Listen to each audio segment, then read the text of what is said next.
Good evening. I am going to call to order the January 8th, 2024 school committee meeting.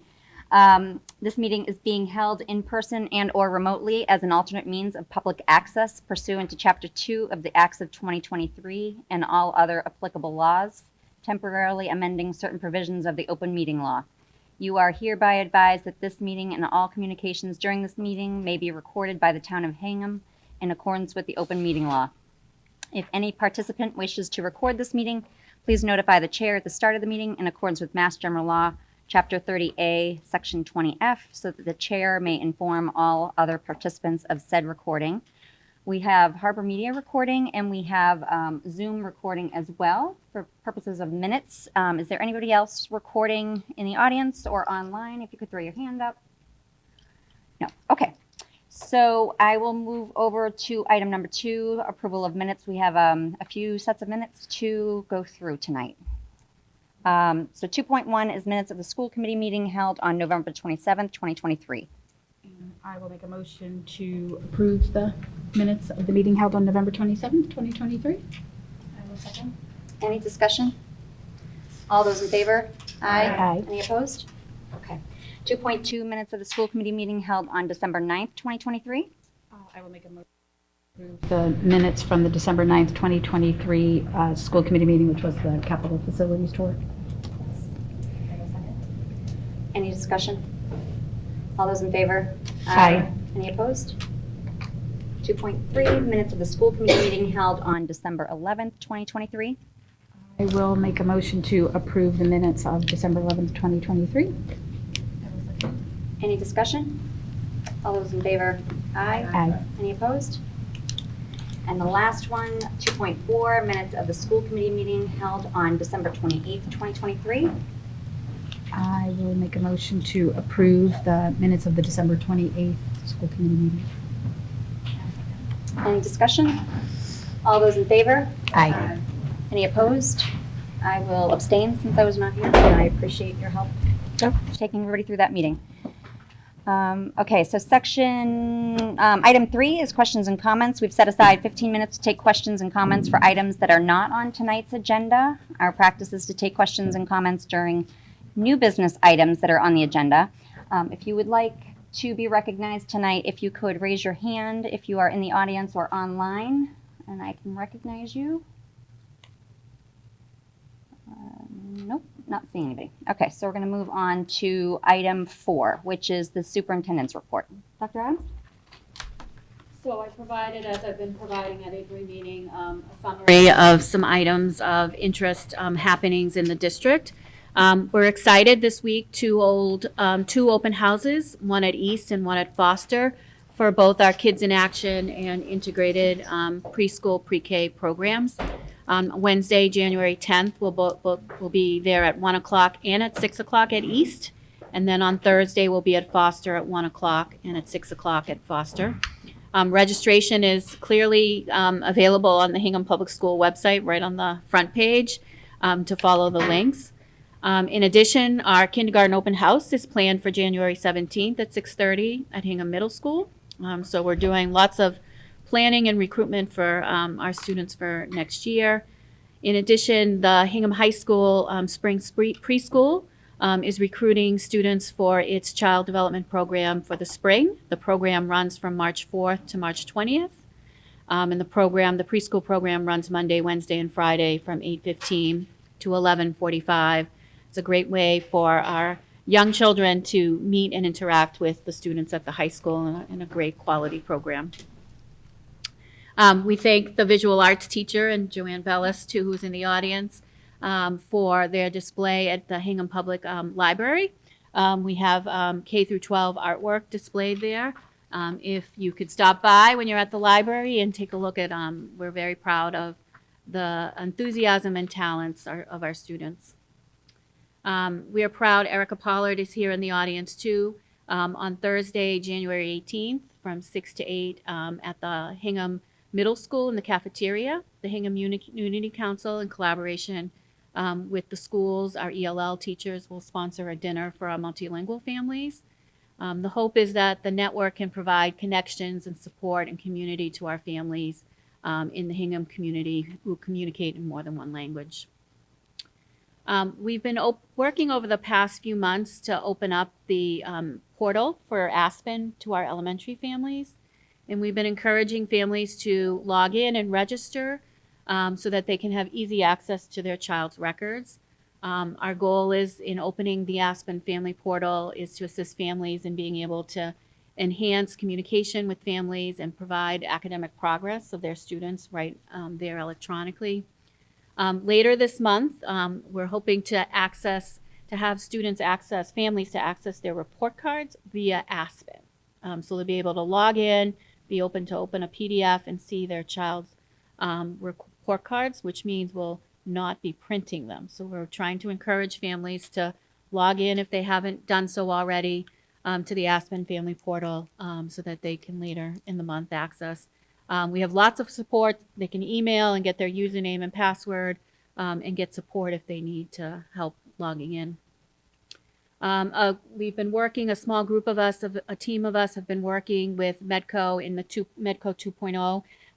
Earlier this fall, you learned a lot about, when we were at Medco, about their re-envisioning of Medco from a school busing program to an integration program, where both the community, receiving community, and Medco, in Boston Medco students are working in collaboration and joining together in the community.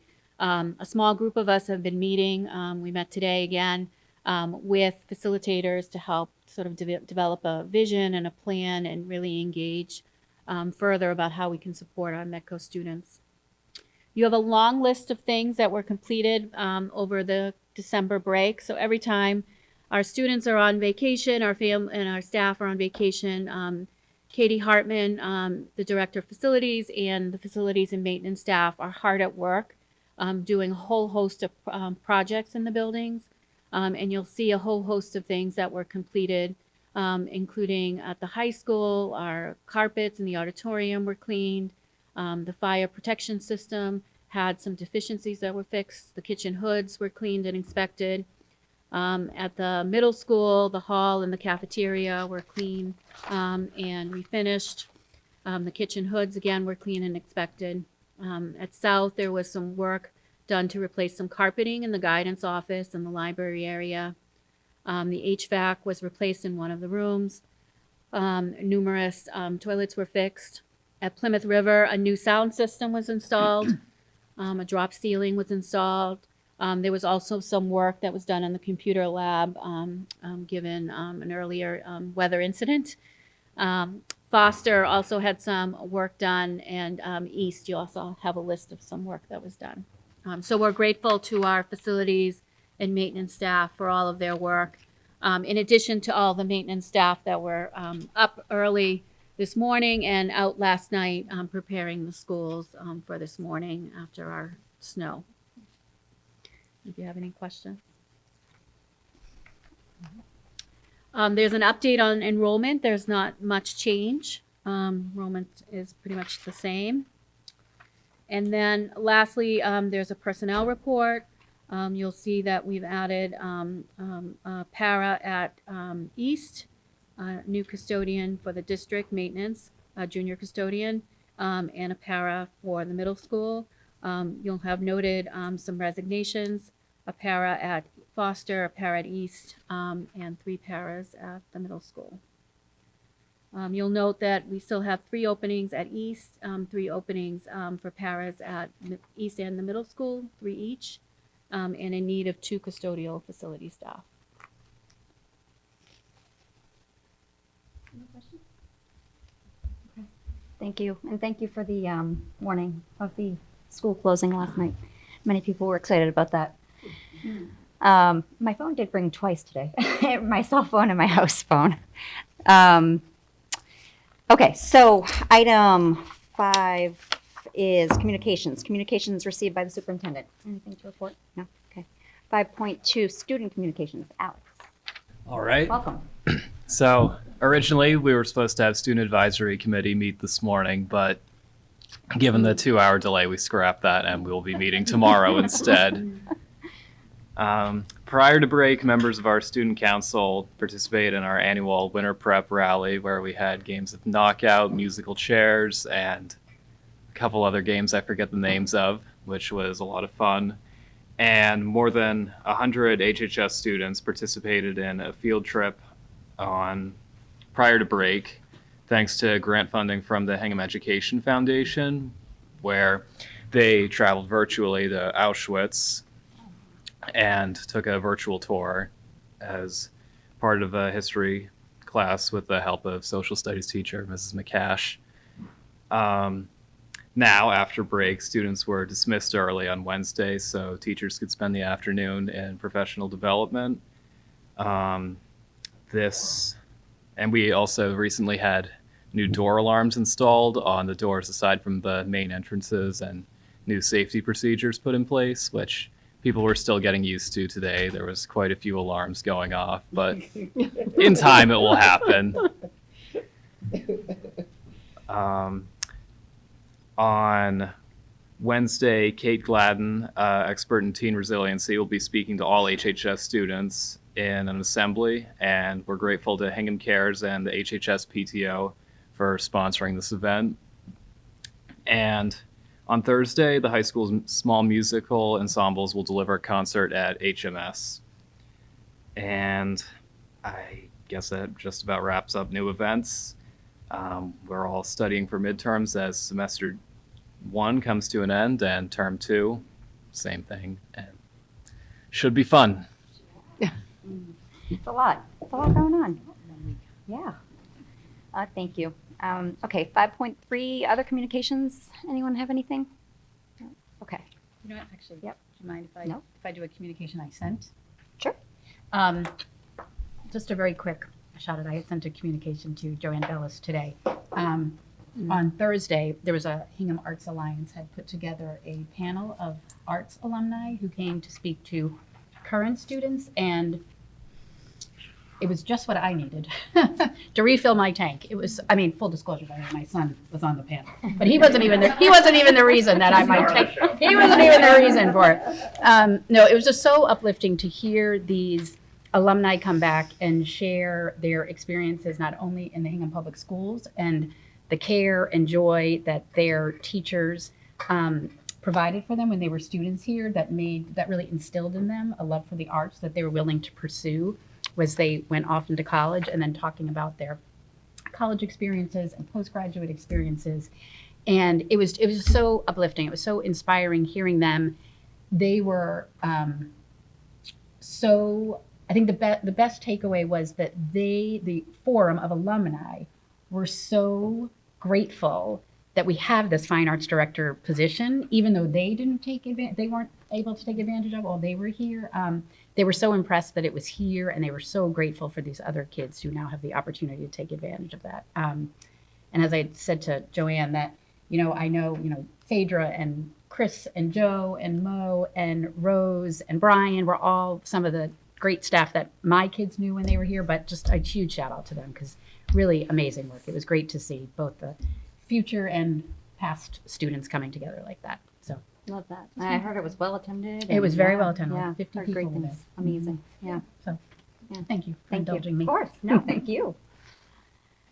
All right. So item 6 is unfinished business. We do have something this evening to discuss policies JFAB, which relates to enrollment of children of personnel, and CBI, evaluation of superintendent. It's a second read, so we can discuss and act as appropriate if need be.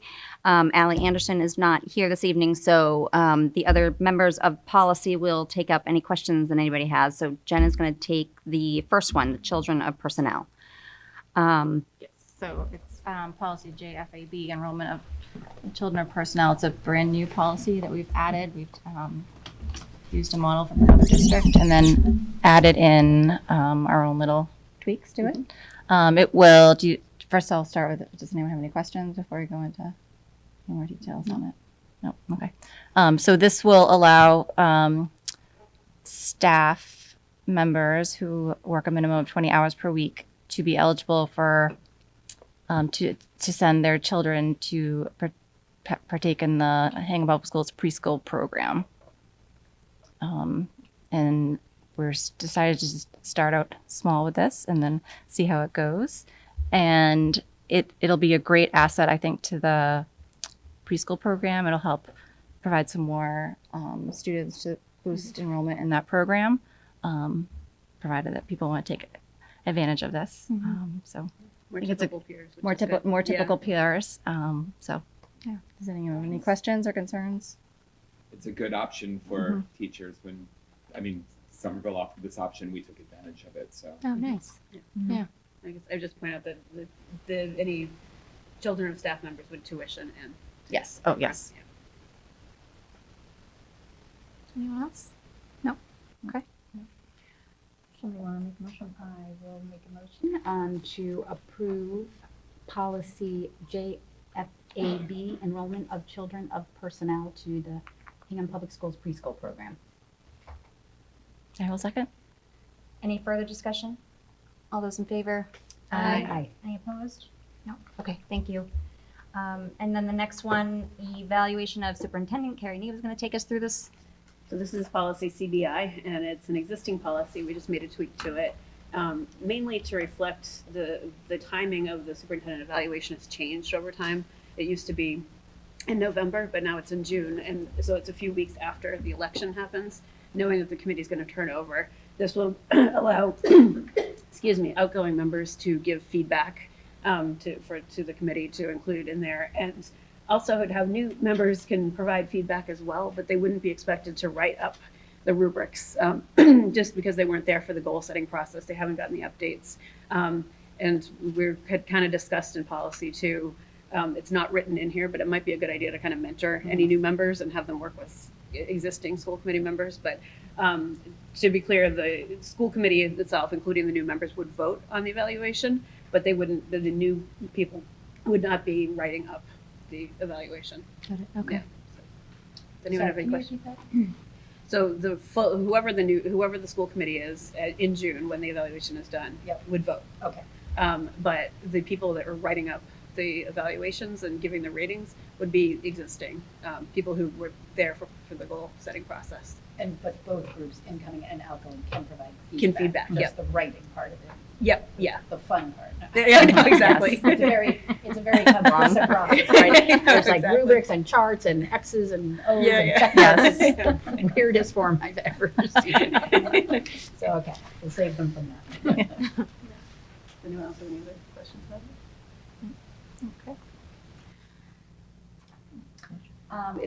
If there aren't any more, then I will make a motion to approve the change in policy CBI, evaluation of the superintendent.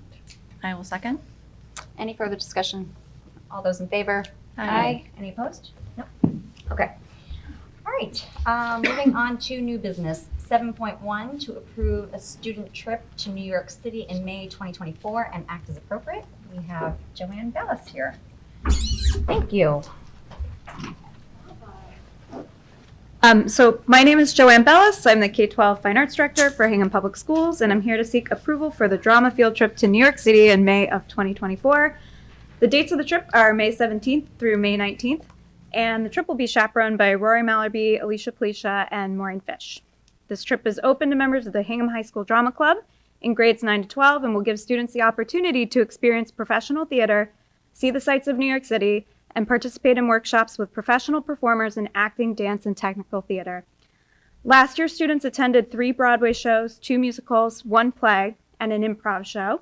They also went to the Museum of the Moving Image, as well as the new Museum of Broadway. This year's itinerary will look very similar to last year's, although a few events are still subject to change at this time. It's not a new trip, rather it's something the Drama Club has been doing for many, many years. So it's the same old drama trip we always do. During this trip, students will have opportunities to enhance their skills in relation to the 4 clusters of the 2019 Massachusetts Arts Curriculum Frameworks, which include creating art, performing artistic works, responding to art, and connecting the arts to self, society, history, culture, and other disciplines and bodies of knowledge. This year's trip is being arranged through Grand Classroom, which is a well-established travel company that's used throughout the district. Grand Classroom offers a few travel options for travel insurance.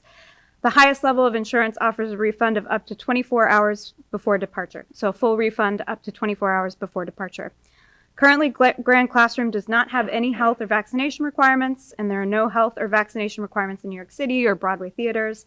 But Grand Classroom monitors regulations in New York City's and at specific theaters as we approach May to ensure we're following all regulations. There are a few options for financial assistance for this trip. Students have the opportunity to raise funds for their trip by selling tickets to the High School Musical, which was Little Shop of Horrors this year, as well as selling ads for the playbill for the musical. Students are able to collect donations for their trip through the Grand Classroom website, and Grand Classroom offers a variety of payment plans for students so that the cost of the trip can be spread out. Grand Classroom is very willing to work with students to create a payment plan that works for their family. Lastly, the Drama Club has funds that can be allocated to helping families with financial concerns. That's something they have in their budget. And when the trip is introduced, our teachers will be sure to mention to students that if they have financial concerns, they should speak directly with Rory Mallerby, Alicia Policia, or Maureen Fish, and they can handle it confidentially with Grand Classroom. That is the drama trip. Yep. My daughter had the benefit of going one year and she loved it, so I know it's very successful. Does anybody have any questions? I chaperoned it many a time, and it is a very successful. Oh, I'm jealous. I wasn't allowed to go. Yes. I might not have asked. Just because I see so many great shows while they're there. Do you want a motion? Yes, please. I will make a motion to approve the HHS Drama Club field trip to New York City on May 17th through May 19th, 2024. I will second. Any further discussion? All those in favor? Aye. Any opposed? No. Okay, thank you very much. 7.2, to receive a report on Kids in Action programming. We have Jackie Sansone, who's in the audience. I see her coming up. Thank you for being here. Thank you for having I me. always see you on Zoom, I so know, it's nice to see you be in here. person. Thanks. Thank you for giving me the time to talk about the program. I'm excited to be here. Oh yeah, I'll take that.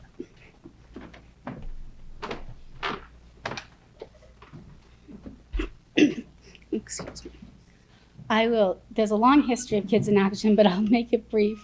Kids in Action started in 1986, so this is our 37th year.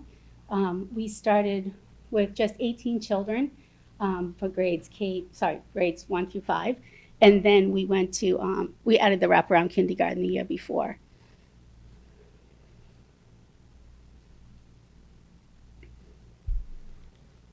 Do I have to point it anywhere special? Where? No.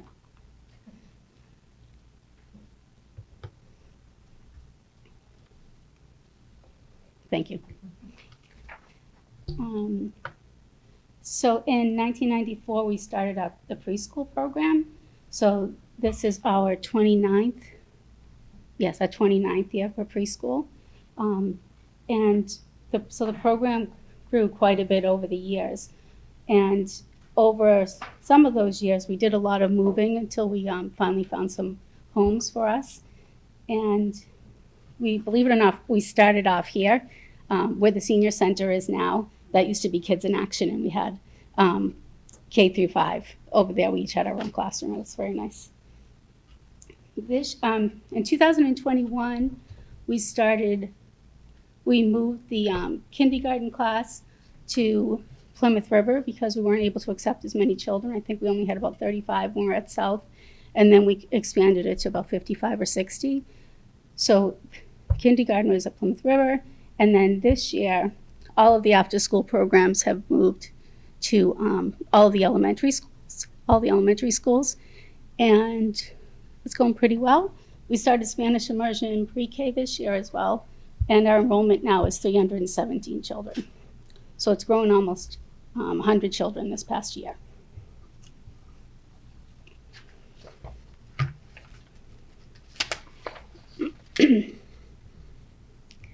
Kids in Action is under the umbrella of the Hingham Public Schools.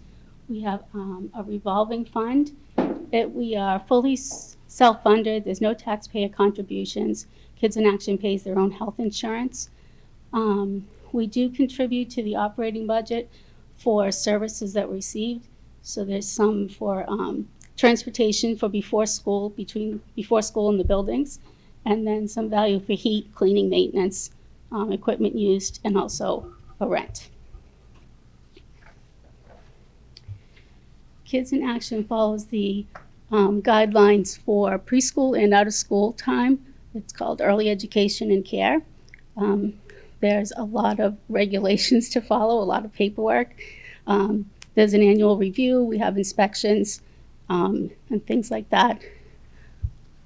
By being in the program for early education and care, we're also able to provide or to accept vouchers from the state. And this year we only have 4 children who are using the vouchers. The state pays about 80%, and then the parents can pay up to 20% depending on their need. So our first location is East School.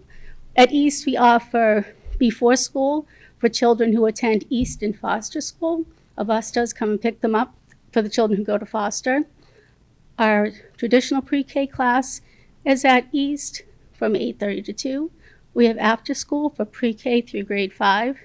This is also the first year for after school for pre-K children, and it's been pretty well received. And we also have the strings program over there, 1 class of strings. Foster School, we have Spanish immersion pre-K, and we have after school for pre-K through grade 5.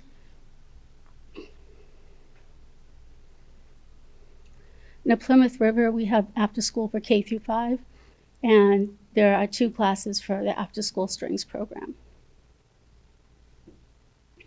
At South School, we have before school for children who attend South and Plymouth River, an after school program for K through 5, and 2 after school strings classes as well. Here are some of the enrollment numbers for the past 7 years. 17, 18, and 18, 19. I wasn't able to find those numbers for each specific program, but I do know the total enrollment was 178 and 172. And then you can just see the growth that we've had over the years. 18 for 2021, we only had the preschool program. We had a morning and an afternoon session and no after school. Our staff, we have a lot of new staff this year because we've grown so much. So we have 21 new staff. Most of our staff have been here 5 years or less, and 6 of the staff have been here for over 20 years. These are some of the activities that we do at Kids in Action and after school. The teachers have a planning meeting once a month where they plan out activities for all those areas, and they fill out a planning web and have it posted so that parents come in, they can see what's happening in the program. Here are some of the things they do. There's construction over on the left, building cities, working together. Down the bottom, I love this one with the kids. They made a tree out of those little discs, and then the little girl was making apples or flower blossoms to go on there. We have music planned, which is kind of open-ended. One of the teachers also teaches ballet, so she was doing a little ballet class that day. The children up here were working on a play, and on the bottom, they're learning how to play the bells. A lot of STEM activities. Miss Barbara was working on the one on the left with the Hot Wheel cars, and they were trying to figure out which cars would go the furthest depending on the design of the track. And it also went all the way down over a box and down the floor, so it's quite big. And some other activities are trying to balance a pumpkin on a bridge, and they were making snowflake tortilla chips for snack one day. Arts and crafts, crochet, sewing, painting. That little witch down there was done, made out of a gourd, and they painted it. Then there's plenty of time for outside. Croquet is one of the games that they learned at the end of the year last year. And then some activities for inside. Chess last year was a big game for our first and second graders, and they really did very well with it.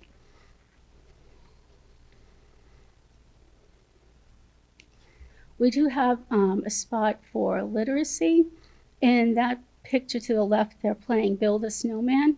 They use seasonal vocabulary words or spelling words and work together to try not to build a snowman. They want to try to guess the word first. Also, there's time for pretend play, and there's a dedicated space for homework for the children who have it.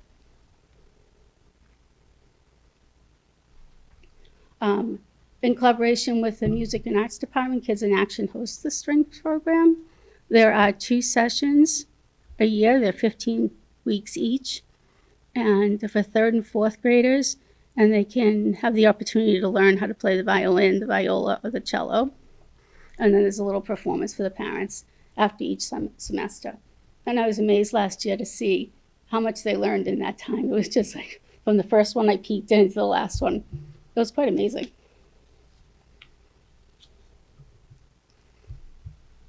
The pre-kindergarten program, there's 20 children enrolled. There's, over at East, I think there's 10 children who stay for after school. And their main goal for pre-K is kindergarten readiness. The children are all 4 and will attend kindergarten the following year. Spanish immersion also has 20 children. It is 80% Spanish immersion, 20% in English. 20% of English is mostly in literacy. They use the curriculum Uno, Dos, Tres Pre-Kinder and Lively Letters for their literacy program.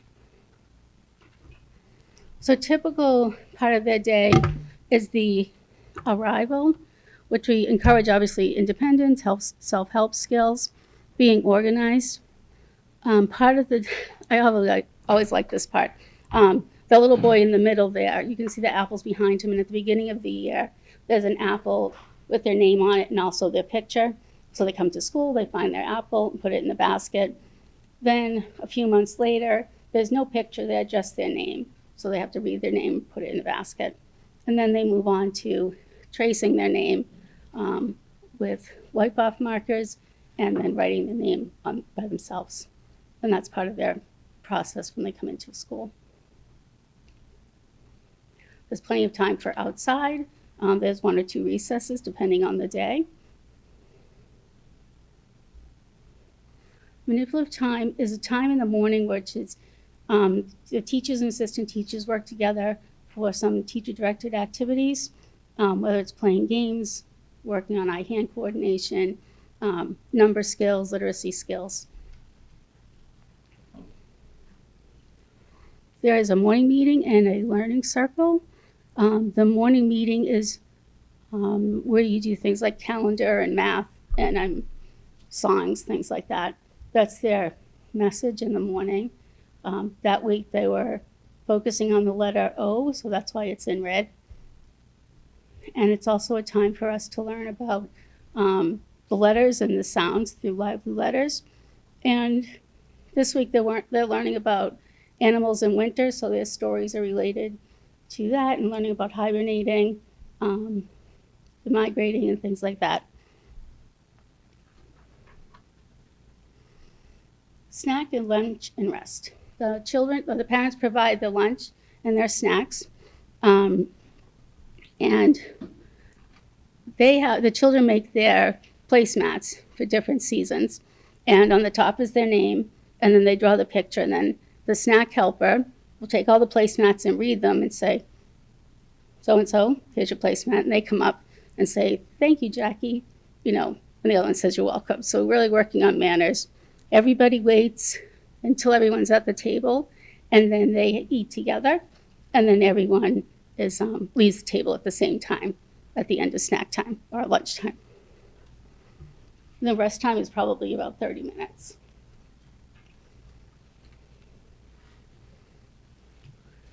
The learning centers throughout the day, working on social skills and communication, storytelling, math, and literacy. And this second picture over here with a blue frame, that's in our Spanish immersion class, and they had the grocery store, and they were unloading the groceries, and Mrs. Catoni was naming all the fruits and vegetables in Spanish, so they were getting some vocabulary and learning where to put them, what goes in the fridge or the shelf. There's also this little girl was making an apple pie, so there's the recipe. She checked it off as she put each of the ingredients in, and then listening and writing and games.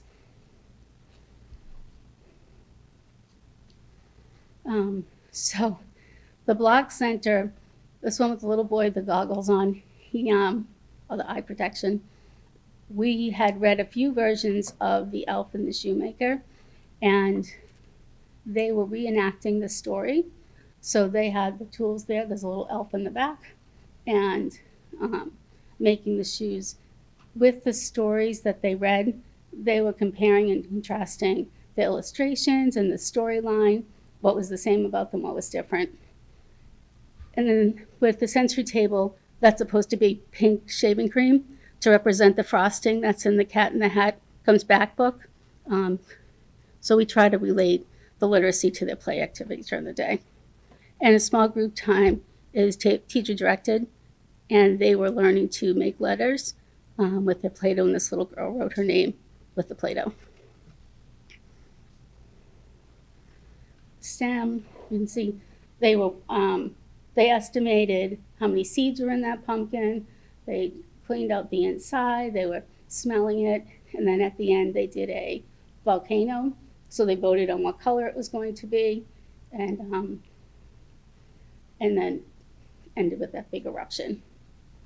A little bit of woodworking, so to speak. It's just a foam square, and they were using a hammer and some little pegs to get in there.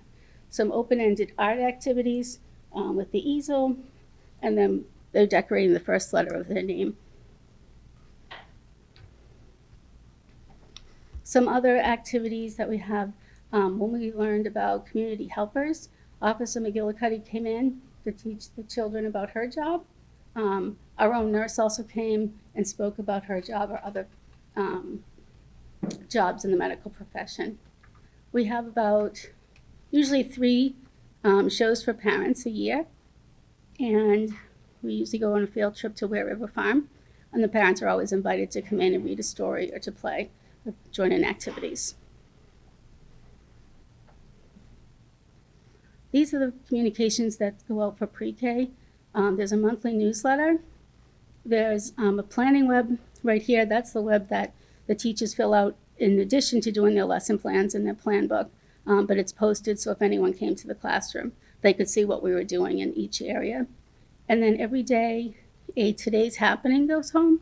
It's a daily newsletter that speaks to the parents about what story we read, what activities we've done, why we're doing that activities, what skills we're working on, and any reminders, also jobs, whatever the children had jobs that day.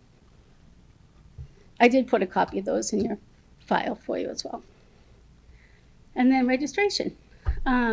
So the lottery has, the applications are being accepted now. Dr. Adams spoke about the open houses this week. The lottery will be on February 5th.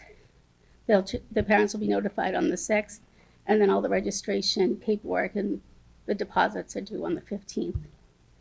The before and after school registration for families that we currently have is March 4th. For new family enrollment is March 11th, and the registration fees and deposit are the 29th. We're doing that earlier this year, hoping to get a lot of the work done before the summer, so it doesn't take up so much time. I think that's it. Any questions? Night It's a roll. lot, I know. Especially like the nap time. Like, this is my night. Arts, Medco, my kids did the K. I mean, it's always been a phenomenal program. Thank you. And I mean, it's just a must-have for, particularly for working families. So it's really great. I mean, it always has been a great program. I'm so glad to see that we have it at most every school. I very vividly still remember the drive home when one of my kids was at South and the other one was at Foster, and being like, is tonight a Route 3 night or a 3A night? I'm like, which one do I need to get first? Or making the wrong decision, and the one would call and be like, can you pick me up first? And I'd be like, no, I can't drive by South School. So I think it's great. The enrollment is fantastic. Sounds like it's really increased. Do you expect that you might have to do a lottery this year, or hoping not to? For pre-K, pre-K? we Mhm. definitely will have to You do a will. lottery. Okay. We've already had 75 applicants, Okay. so I'm sure that we will. What do you think the change is? What do you think that going to each of the schools is driving enrollment up? I think that it did. I think that was a big part of it. Some of it was for the location, but so the parents that have said, oh, it's great because of location, there's also parents on the flip side of that miss not having their children with just the older kids in one group, or going to a place where there's other children who don't know their child. So if there's any, challenges or anything, all the children don't already know. This child has challenges, and so it's all new, and everyone can just kind of be friends at the same time. That's true. Yeah. Anyone else? No? All right, well, thank you Thank you. very much. Thank you, Jackie. Appreciate it. Before Jackie leaves as well, there's a Yes. So then I didn't know if she was going to present that or, okay. well, jointly. So 7.3, to discuss KIA and after-school K-5 program fees for 2024 and 2025 and act as appropriate. I'm assuming Aisha and Jackie will do this collaboratively? So that will just be a 5% increase in fees this year from last year. And Jackie also showed comparatives in terms of other schools in the area, Yeah.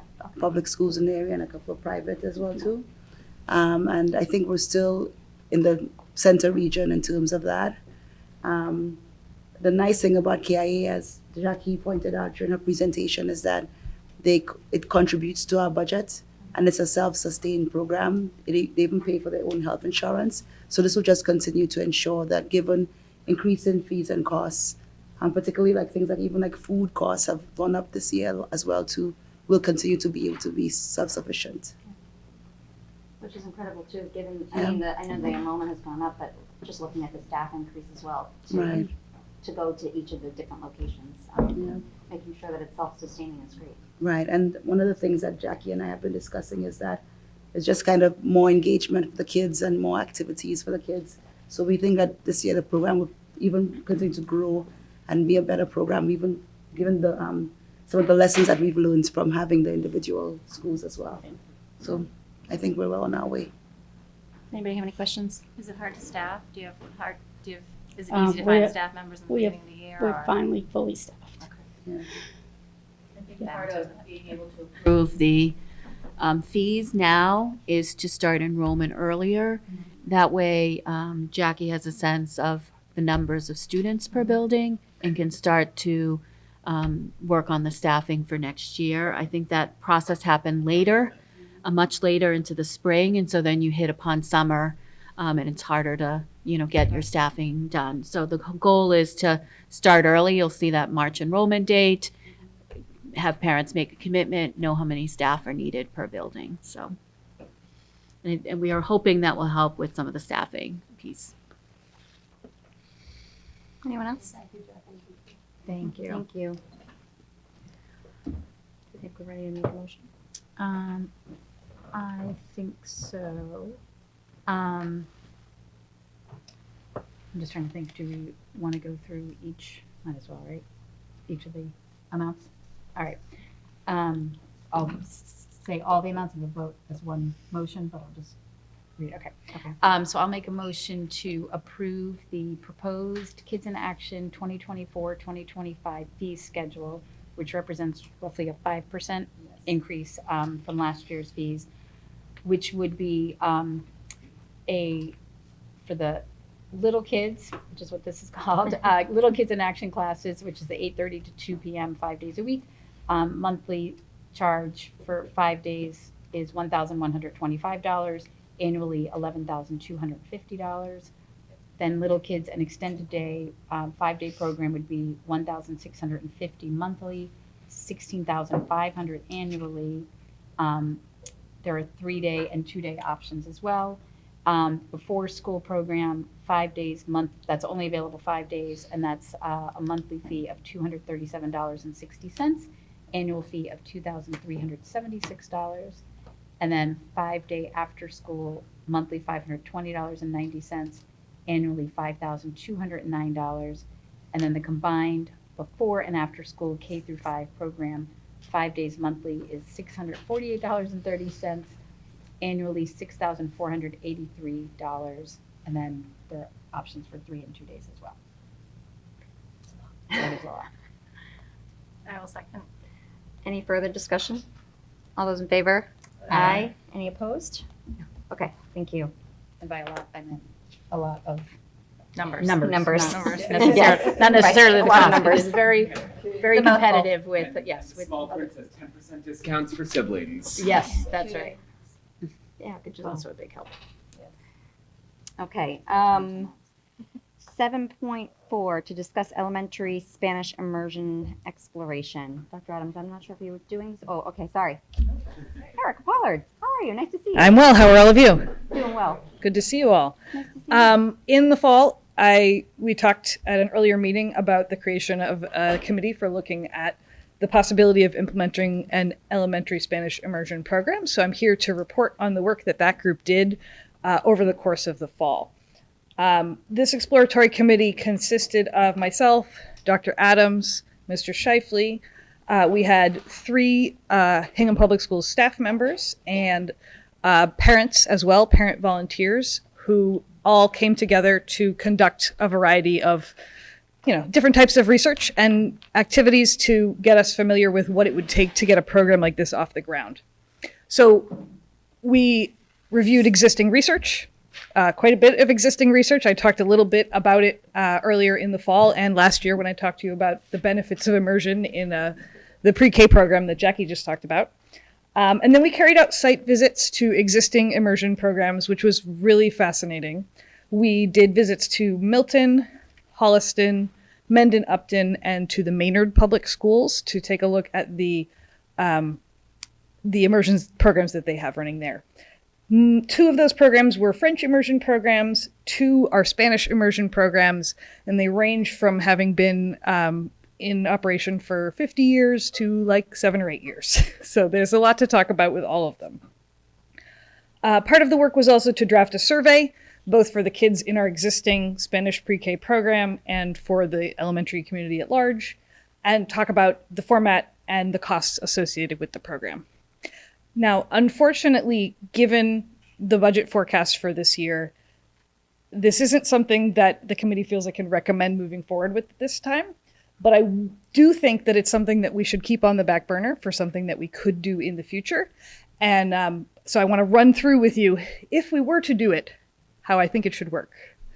The surveys that we received indicated a high level of interest from both parents of students currently in the immersion program and from parents in general. There was a correlation, I think, between people's willingness to participate or interest in participating and whether or not they were districted for foster. We definitely heard from some families that, well, I would do it if it was at my student's neighborhood school, but I don't want to send them to another school to do it. So down the road, if we decide to pursue this idea, that's definitely something we'll have to consider. We decided, first of all, first question, we felt that the immersion program should focus on Spanish. There's a variety of reasons for that. One being our existing K through 12 Spanish program. The other was more practical, having to do with the fact that teachers of Spanish are easier to find than teachers of other languages. And the instructional materials that we would use are readily available in Spanish. The French programs that we visit spent a good amount of money and time on translation, which is eliminated if you choose Spanish and can use programs that already exist. The idea is that a program, an immersion program in Hingham, would be open to any student in the district who would like to enroll starting in kindergarten, with number of students to not exceed 22, which I guess is in line with our other kindergarten class sizes. And after that point, if it was necessary, we could hold a lottery. Some of the programs that we visited cautioned against allowing new students to join the program after the first grade, simply because the amount of Spanish that kids have learned in those first 2 years makes it really hard for a new student to integrate into the program at that point. Most of the programs that we looked at followed a very similar format, a full immersion model in the early grades, followed by partial immersion that sort of tapers down as students proceed through the program. So kindergarten and first grade students would receive all of their instruction in Spanish with the exception of their specials. So that's about 90%. In second grade, move down to 80% with more literacy instruction in English. And then in grades 3 through 5, 50% English and 50% Spanish. This model is pretty well documented in the literature on immersion programs in terms of supporting students in developing literacy in English and also in the second language. One of the things that came up the most frequently as a question in our visits and in our conversations was about supporting students with disabilities. The research and the site visits that we conducted strongly indicate that students with disabilities can be very successful in immersion classrooms. A lot of the programs that we visited wished that they were able to provide special education support in the immersion language. Most of them were not able to do so, but I think it's something that's certainly to be considered in a really successful program. Some of the programs have reading specialists, for example, who are bilingual and able to support the students in both languages, and that seemed to correlate to higher levels of success for students with disabilities. So, the downside, of course, is the cost. All of the programs pretty much that we use at the elementary level are already available in Spanish.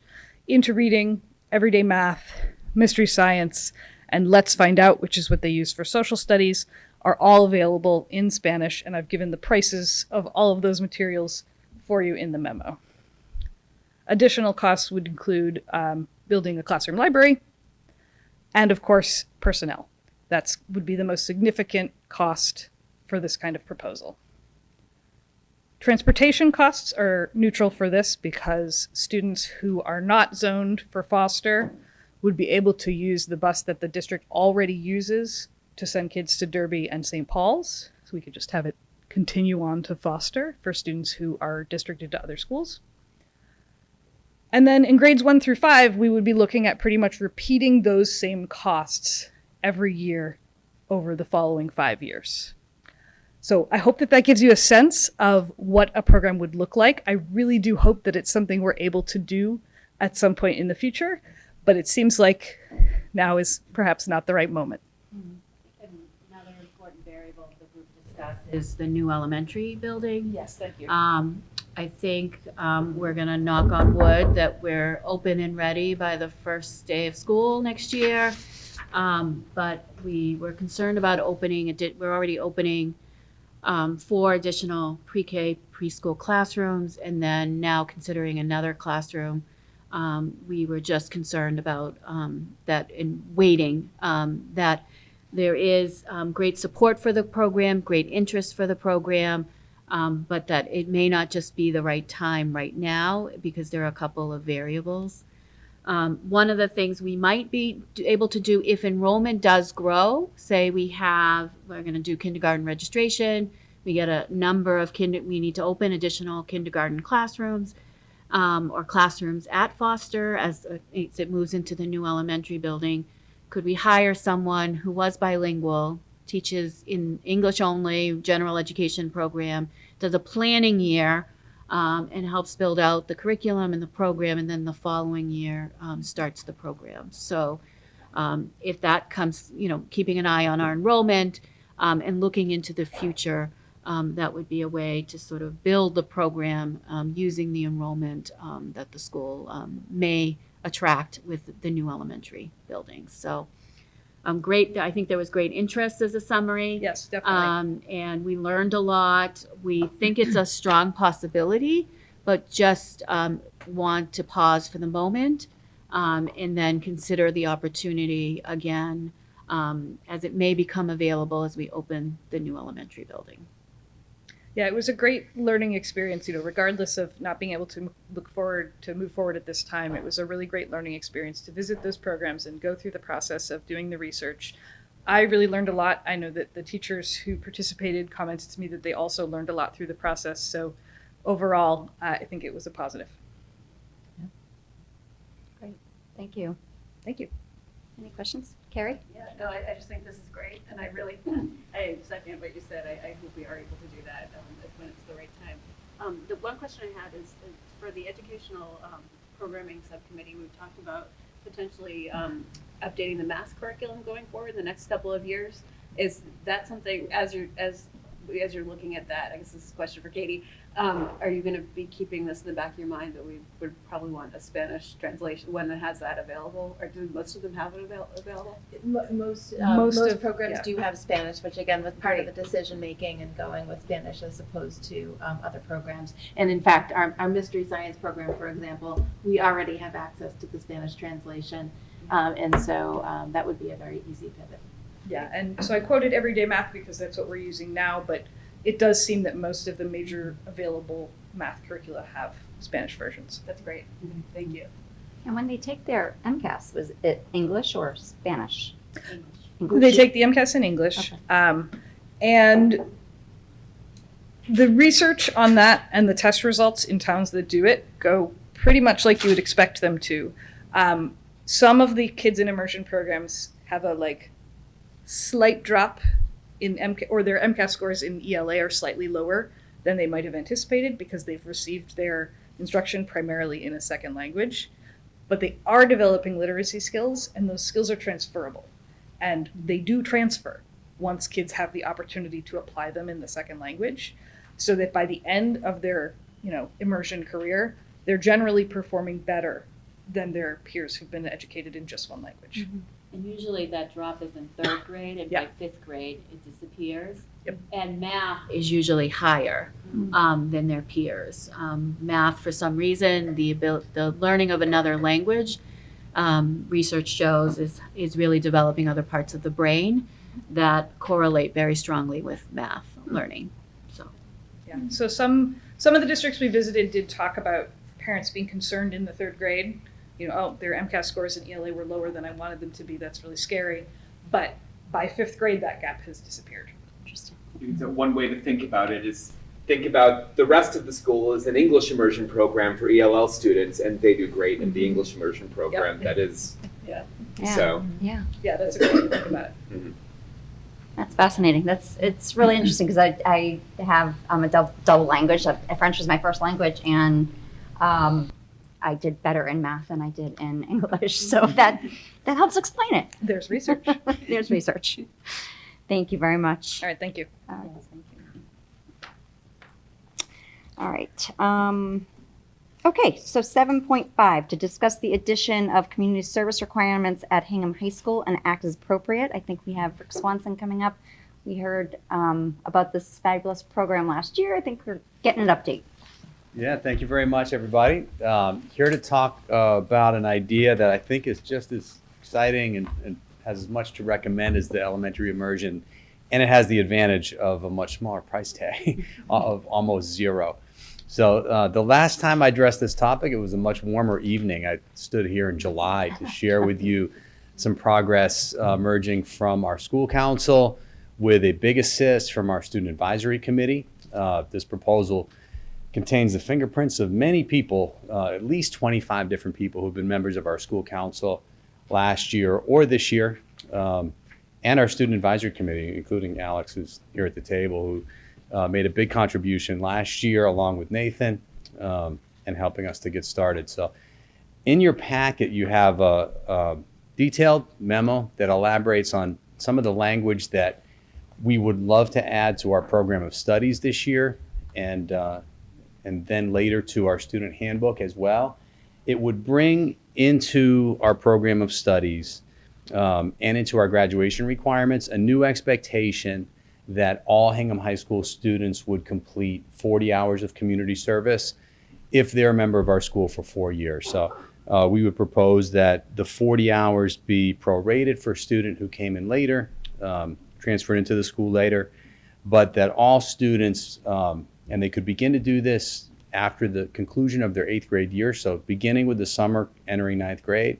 We would like to launch it with our incoming 9th graders this year and begin to socialize the idea and promote the idea this spring, and establish the expectation that all of our students will complete on average 10 hours of community service for each of their 4 years. It could be completed early. But our hope is that our school would develop a robust and really meaningful community service program that's modeled on some other really successful examples that we found. And I really can't say enough about the great work that our student advisory committee did last year in surveying many of our benchmark districts. And we learned that really about 50% of our benchmark districts do have a community service requirement. The expectations range anywhere from 25 to 80 hours of community service among those districts. We landed on 40 hours. That was a really thoughtful discussion about what would be an appropriate amount. We felt like it was a very reasonable amount and one that would ensure a meaningful experience for all of our students. We also feel that many of our students are already meeting that benchmark. And for those students, there would be a new documentation requirement, but probably not a whole lot of extra service beyond what they're already doing. The document that's in your packet lists a lot of the examples that would count toward meeting the graduation requirement. And we envisioned something that probably looks a lot like the one we found at Concord Carlisle. If you've had a chance to look at their website, they've got a really strong program that we think is probably very close to what we envisioned developing at Hingham High School. And in fact, we've already developed a website of our own with a great contribution from Katie Sutton, who's here. For Katie, it's been a labor of love as well. She's been on our school council for a number of years. And Katie, along with all the other members who are listed in your packet as well, have become, over the course of the last year and a half and working to advance this school improvement goal, true believers in what this could add to our school community, that it really would be a powerful experience and meaningful not only to our students but also to the broader community.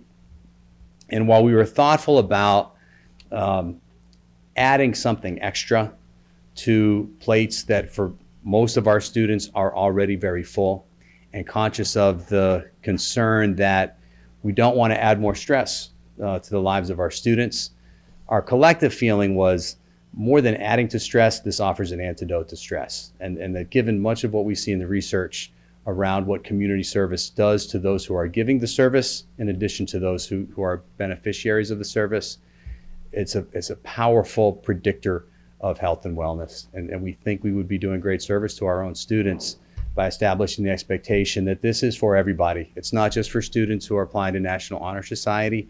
That's the only subset of students for whom there is a requirement now, but that it really ought to be part of every Hingham High School's experience. And so that's our proposal. We're hopeful that the school committee will agree with us that this would be a positive step forward for our school, for all of our students, and for our community as a whole. I'm happy to answer any questions. I'm grateful to Katie for being here tonight too. If there's a desire, we could take a look at the website that Katie has built with great skill.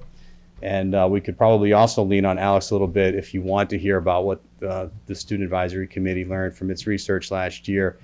I included a document in the packet as well, or a hyperlink to a document that they produced and shared with our school council last year. So that's where we're at, and we're hopeful that we'll be able to take the next steps forward. Thank you very much. All right. Alex, would love to hear from you if you wouldn't mind providing some context.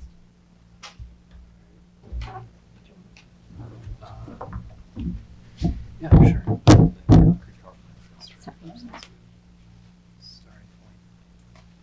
Sorry, I put you on the spot. It's all right. It's all right. So as Principal Swanson previously mentioned, we first looked at other districts to find a sort of baseline of what other districts do and how common this practice is. And as he's obviously stated already, I'd say more than half of the districts around us who would be like comparable or benchmarks have a service requirement. And in this process, we were looking at how we would track these hours, because that's obviously a big consideration given the budget and how large of it, whatever, that's been over the past couple of years. And we found that Concord Carlisle provided a pretty good model in terms of a website, in terms of like showing these opportunities to students. If you go on their website, we do provide the URL on the document. It provides like service opportunities that students can look up and sort of match them with their interests. And we're hoping that ideally Hingham would also have a similar website. And then for tracking the hours themselves after people have performed them, we suggested using Aspen X2, which is currently already a website that we use for grades and attendance. So it would already mesh pretty well with our existing system in terms of tracking. And ideally, this would have very little staffing requirements so as to keep any additional budget expenditures down.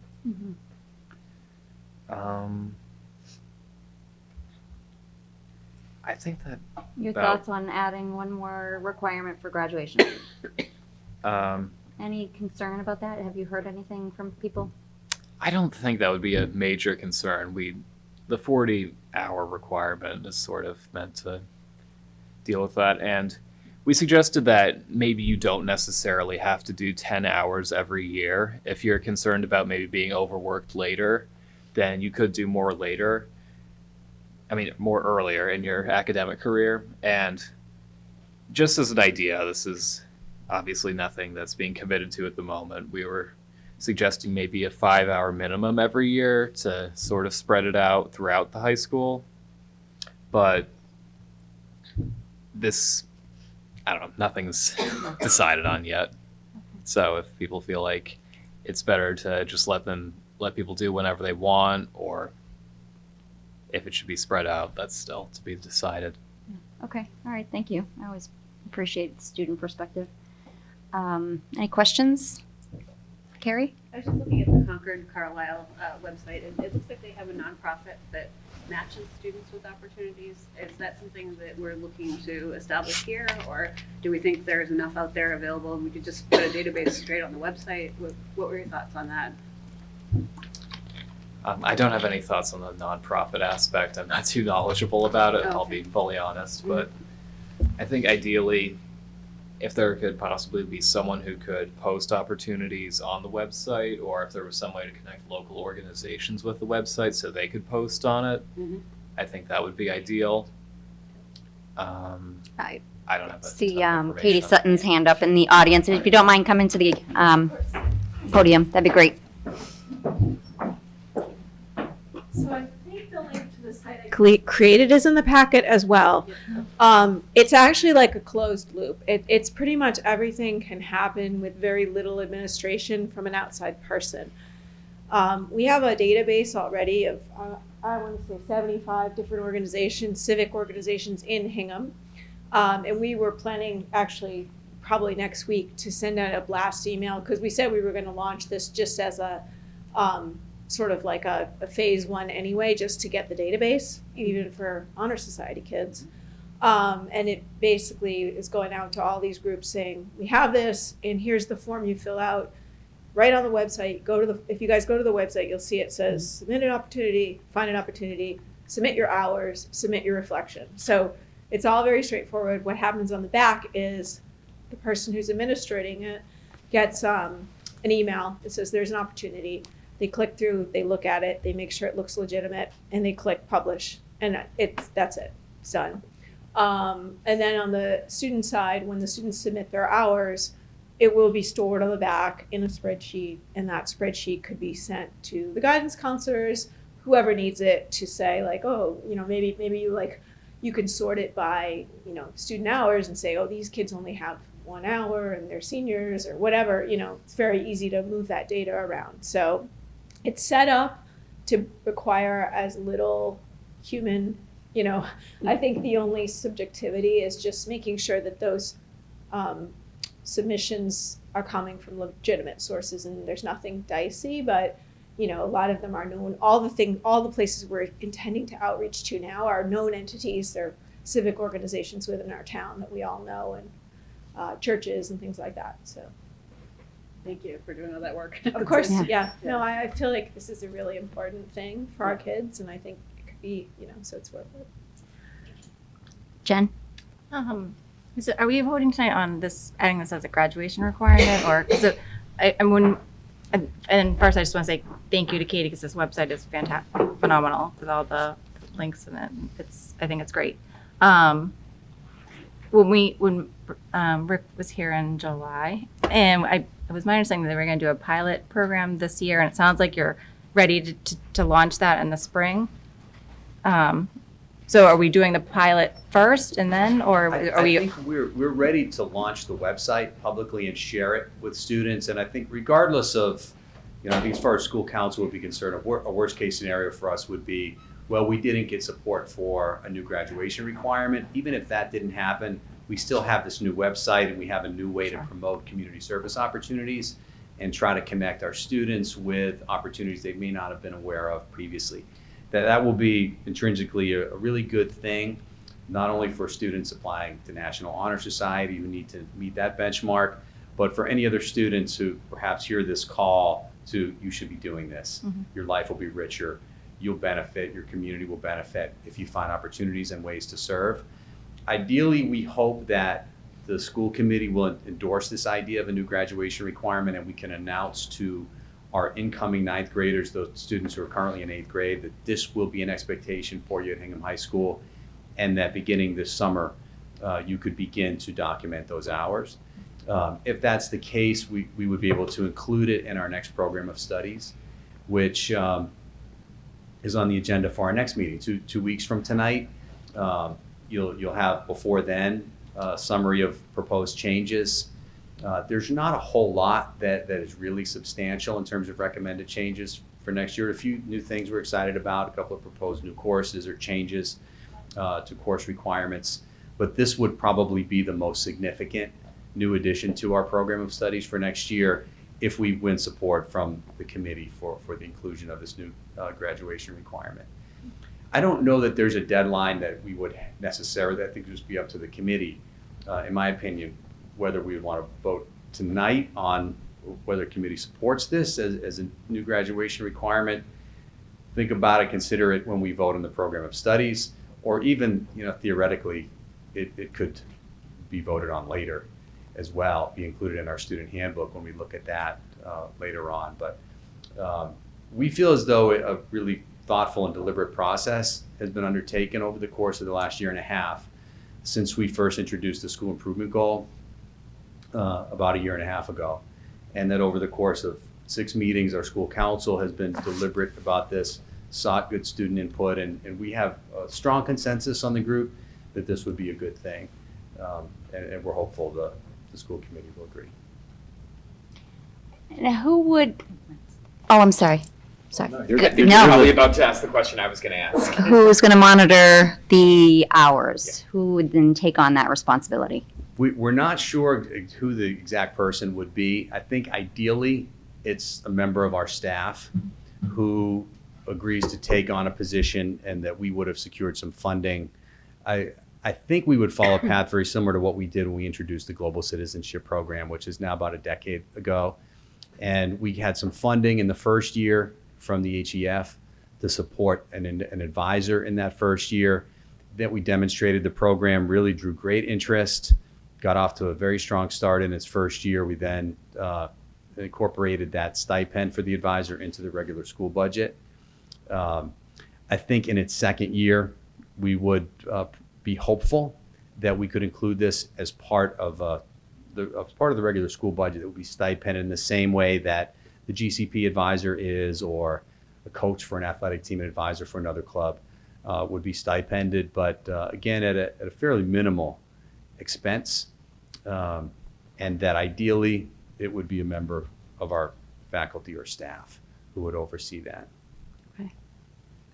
Was that what your question was? That was exactly what I was going to ask. Okay. Basically, I mean, sort of, if I can expand on that a little bit to because there's teeth in this, to the nightmare scenario would be a kid realizes 2 weeks before that, oh my gosh, we have a high school community service requirement.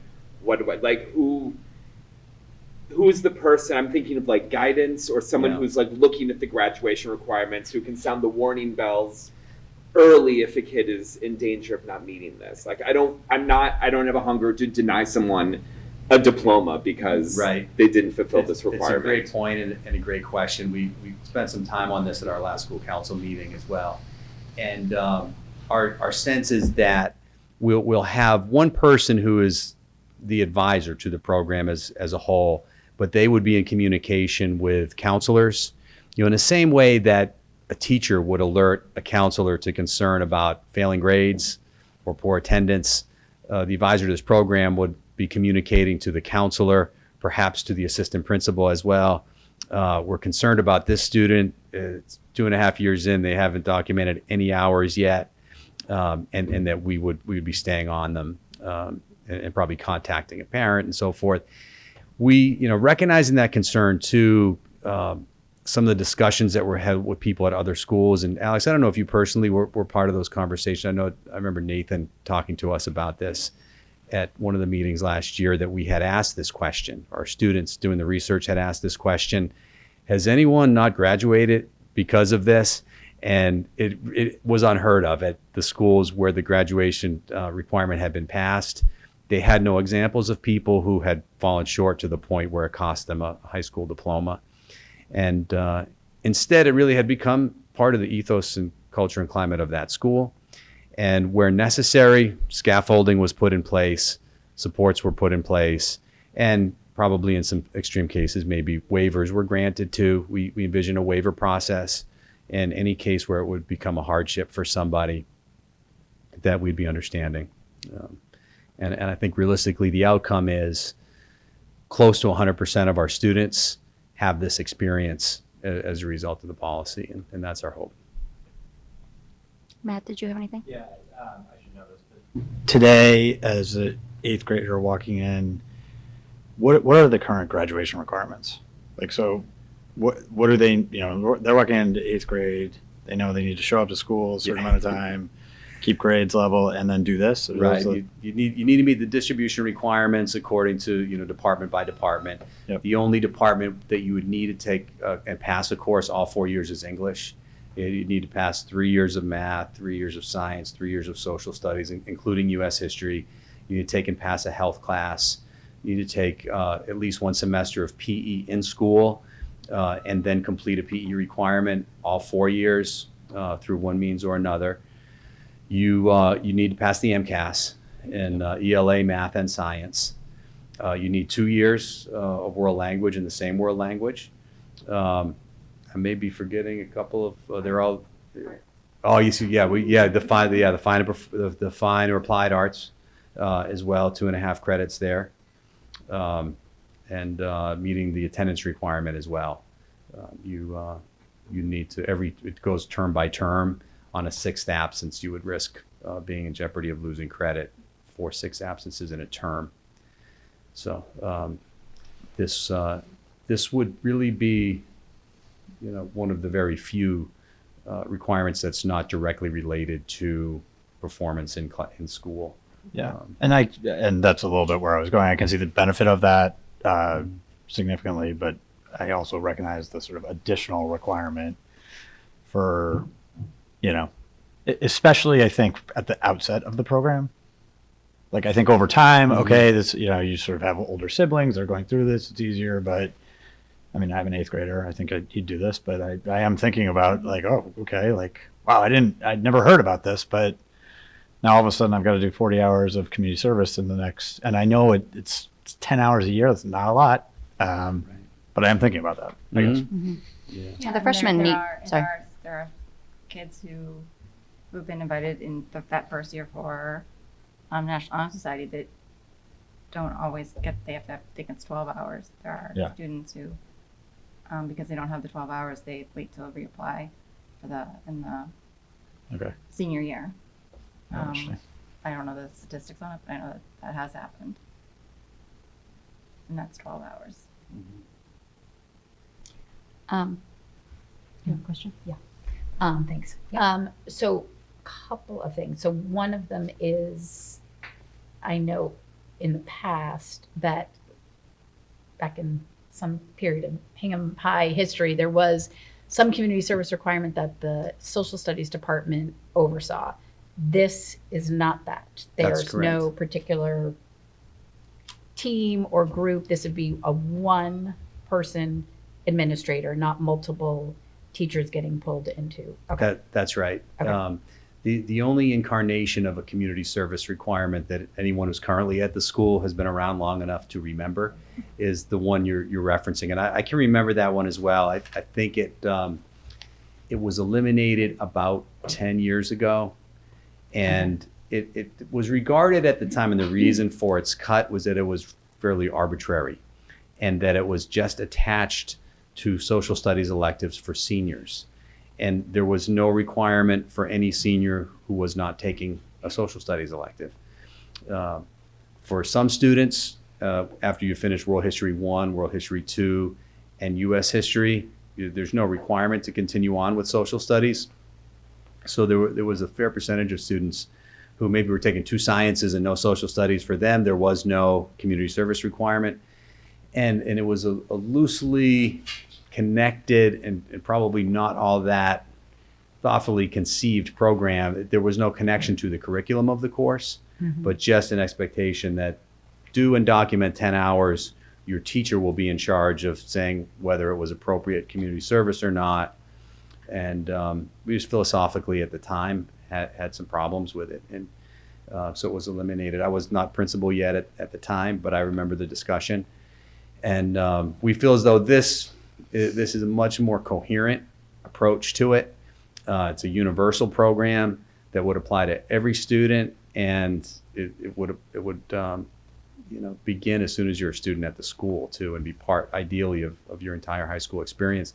Even if the way we've constructed it here, theoretically, a person could go to Appalachia in the summer, coming into 9th grade year, and maybe complete most, if not all, of their 40 hours right away. Ideally, it becomes an ongoing part of the student's experience throughout their 4 years. And then, sorry, to another question too. And sorry, Jacqueline, I think I know. Well, I see you. I definitely see you. I think the only other thing that I'm thinking of is what would be, because it's a graduation requirement, what would be the backup plan? This may not be a question for you, but for superintendent, what would be the backup plan if we couldn't secure funding for the stipend?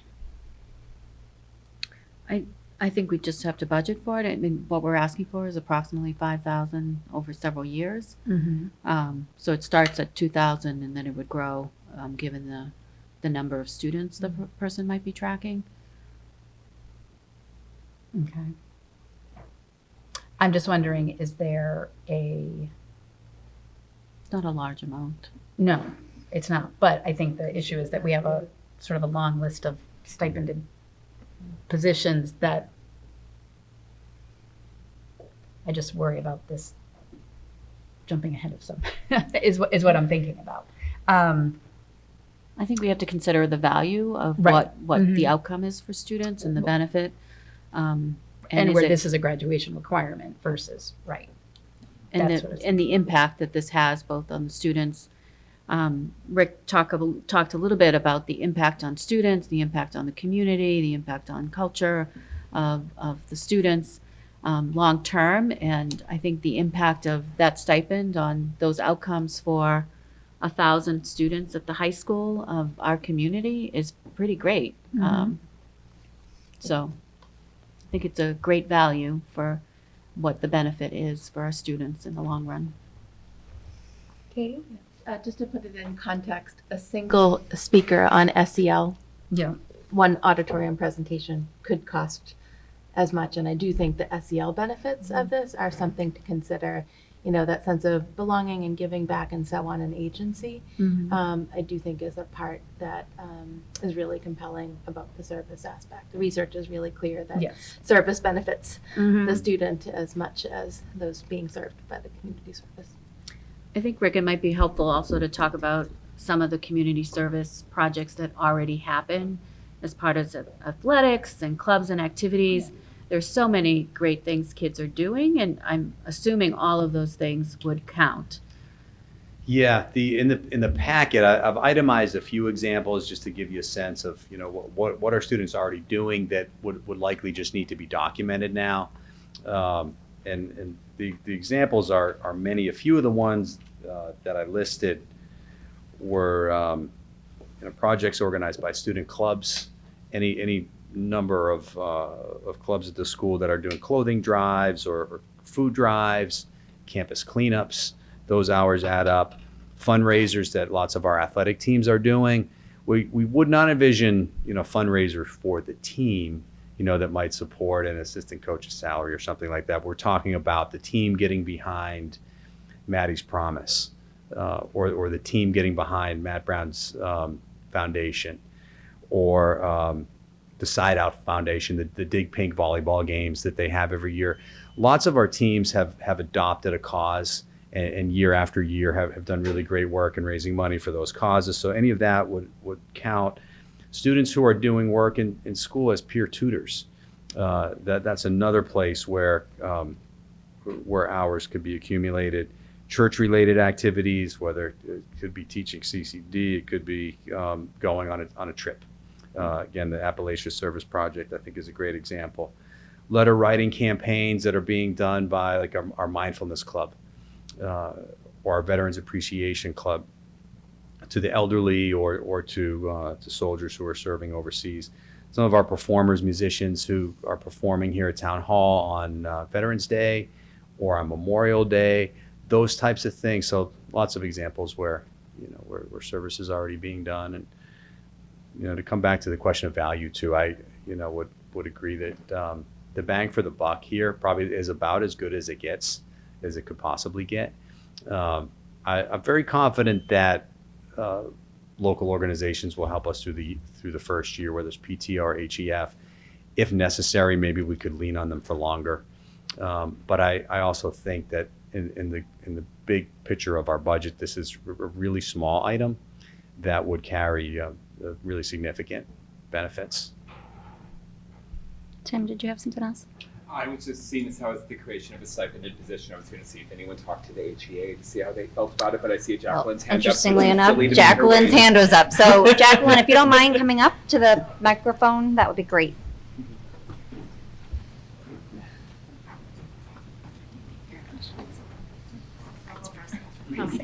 Hi, Jacqueline Beaupre, president of the HEA. That actually was one of my questions, like where the stipend was going to come from, because I know it wasn't a negotiations proposal this year, so I guess it's not in the contract for the next 3 years. So it sounds like you guys think it's going to be privately funded, and then we'll deal with it in 3 years, I guess.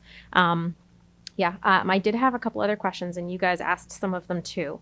I wanted to know if like you mentioned, the guidance counselors might have to be in contact about this graduation requirement.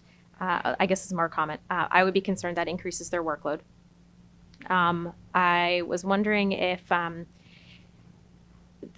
to a dark place, if something happens to a student while they are volunteering with another organization, are we quarrying people? Do we know who they're volunteering with? Is there a legal risk on the staff for recommending places to volunteer? That's a legit question that I hope we've thought about. Okay, cool. That's it. Thank you. Good questions.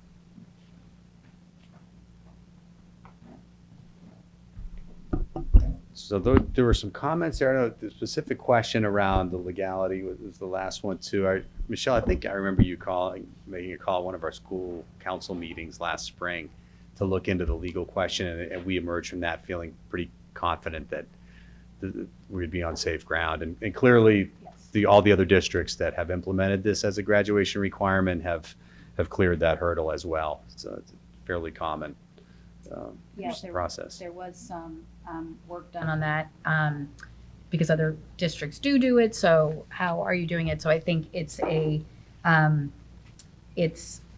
particularly because our website is directing kids to it. But I think what happens is the organizations that are going to be on there they do have to be vetted. And as Katie mentioned, the ones that are on there currently are local recognized civic organizations in Hingham. But that would be part of the vetting process. So the Corey, I guess what is the answer to the Corey question? Sorry. I don't think every single human being that'll come in contact with Corey. I don't think the district can be held liable for that anyway. We're recommending these opportunities, but of the other districts for having every single volunteer person. And I'm certainly on the work trips, all the adults are going. Like the Appalachia Service Project, you know, so we know that these organizations are doing the right thing, but I don't think the district has liability for all these volunteer opportunities. Yeah, I knowing that there are many districts across the state and probably across the nation, so they're not implementing COREs of all those service organizations. Not to mention that we would envision, you know, someone who can document that they've been shoveling their elderly neighbor's driveway, rake in their yard and so forth. This type of community service as well. And we wouldn't necessarily have the expectation that you Corey'd your neighbor in order to shovel his driveway. But we're confident the district wouldn't be held liable for that aspect of it. And clearly the extent to which this kind of program has become a norm among lots of other districts as well, with really positive results. We're confident we could follow suit. The other part was the workload guidance, which we talked about as well during the school council meeting. Can you? Yeah, our sense is that you know, counselors keep an eye on a whole variety of factors that are influencing a student's progress toward graduation, and are they keeping up with all the course requirements, and that this would be, you know, this relatively minor addition to a much larger picture. And again, our confidence level based upon discussions with other districts that it was really a non-issue in terms of was this preventing anyone from getting to graduation. Maybe in a few cases there are people who need reminders, but on the whole, it's a process that we expect to really become an organic and easily advanced part of our school's mission. Okay. Anybody else? Matt? Tactical question, but I quickly looked at the website. It does look great. I didn't see, and maybe I'm just missing it, sort of the list of opportunities that you laid out that aren't the sort of larger service organizations, you know, shoveling a neighbor's driveway.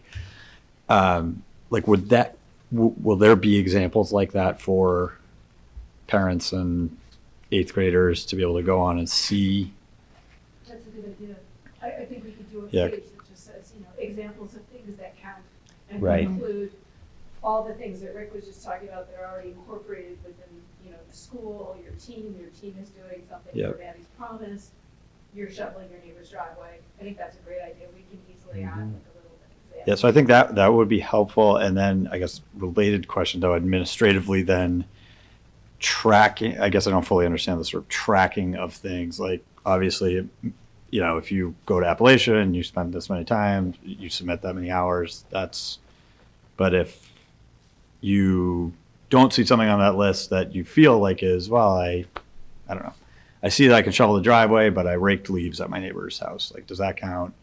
Who's in charge of, is it just sort of student attestation in terms of entering things in? And is anyone looking at that? I think I'm not trying to overcomplicate this. I'm just trying to put myself in my son's shoes. Fair question. How does it play out in real life, right? What I envision is the person submitting the hours, listing a contact person who could verify, probably the neighbor, you know, himself or herself, and then the program administrator probably contacting that person to verify the hours and be able to document it.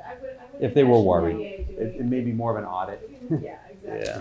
Like, I think for a kid to have to put a name in, Yeah. they've got to think, well. Yeah, I agree. Someone I called. think it would be a high administrative burden. That's probably too high. I mean, you know, you probably need to do some of it, but yeah, I don't think we can expect this person to be doing that across, you know, once you get to across an entire student body, right? Yeah. Baking is a pretty low reward, high risk. Yes. Yes. Yeah. Right. Yeah. Good point. Well said. Okay. Mm-hmm. I mean, I'm still just not comfortable with it being a graduation requirement, but I think I've said what I had to say back in July, but I'm very pro volunteering. I ran a volunteer project for soccer team this year. I'm very pro volunteering.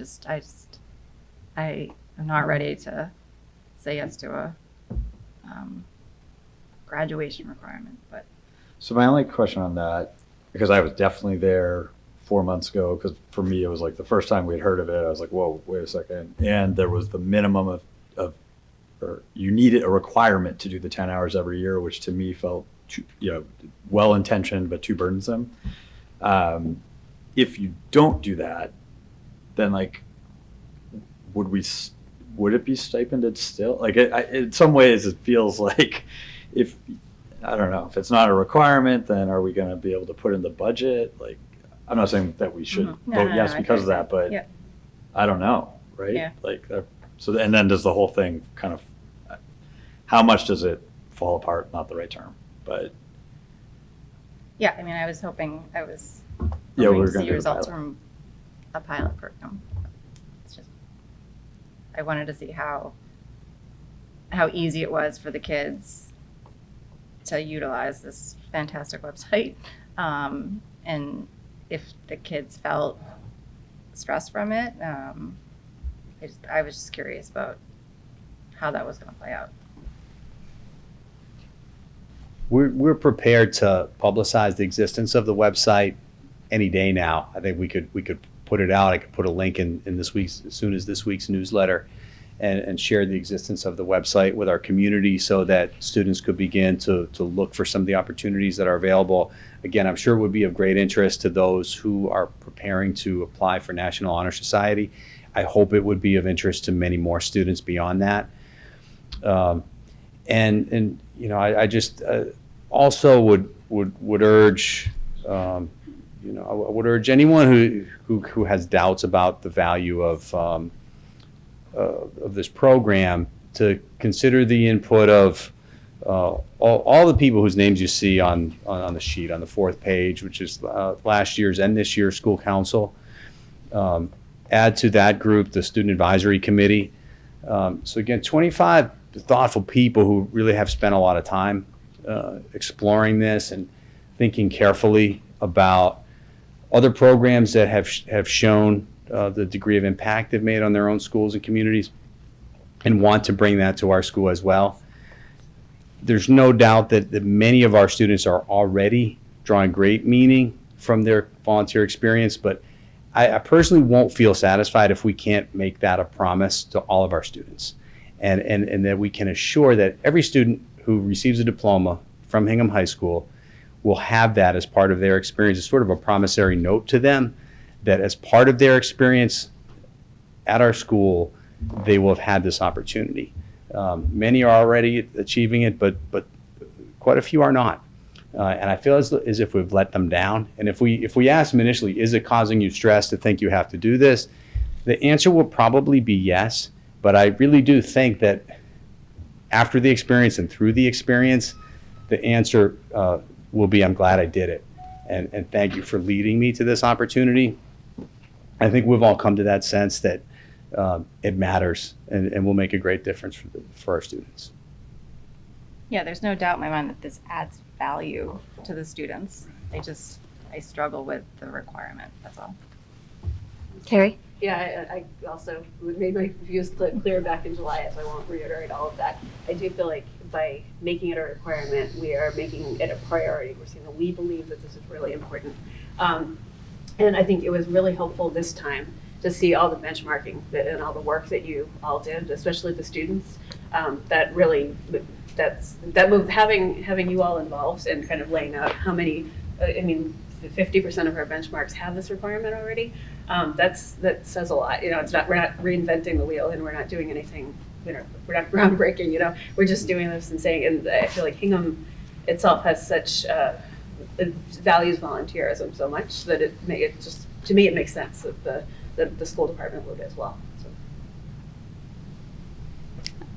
And I guess I want to reiterate, just part of what my concern was at the time is just adding one more thing to the kids' plates. I talked to my own kids at home, and my daughter said she's already doing volunteer, and I didn't even know. She says, Mom, I volunteer through dance, and I have to get it for something else. So I think part of it is that kids are already doing it. They're just not necessarily quantifying it, or the parents aren't necessarily knowing about what they're all doing. So, I as long as it's not adding stress to the kids, then and I do know that it does help. To Katie's point, that the studies show that it's actually alleviating stress, and it is something that helps them feel good about themselves. Then I'd be okay with it.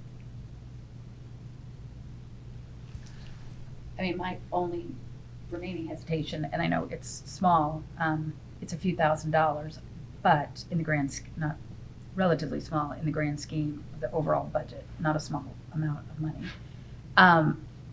But just that it isn't in the current contract. So we need to find funding outside of stipends for the next 3 years, so not just this year. That would be the only challenge. That's what my question was, because if you couldn't find the outside funding, is there a possibility that someone outside the school or school committee member could someone volunteer to do it? A parent had, or a community member had volunteered that potentially, if necessary, they could take it on, be the program administrator. But is that possible? I think so, and there are examples of that. I'm forgetting which schools, but I know that in the research, I don't know, Alex, if you remember, but I recall that being part of our conversation in different ways that districts had provided for the oversight of this. There was at least one example of a school where I think it was a volunteer board of community members. It might be kind of the gold standard across the board. Okay. Yeah.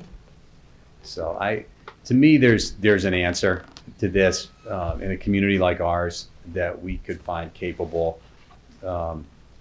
and willing people if we had to. Yeah. Okay. Perhaps the best course of action is we'll have a program of studies on the 22nd, is to consider it then. Sounds good. It gives you time to think about it, ask more questions of Mr. Swanson in the meantime, if you have others. We can check into some of those other questions that were raised this evening as well. So put it on as as part of the program of studies. Program of studies. Yeah. Which actually does make sense. Yeah. It goes in there. Okay. All right. Great. Sounds good. Great. Okay. Great. All right. Thank you. Excellent. Thank you. Yeah. Thanks for your time. Thank you. Yes, thank you. And Katie Sutton, Yes. thank you for your For time with the your website. time. Thank you, Katie. Yeah. And I did not note you as a community member.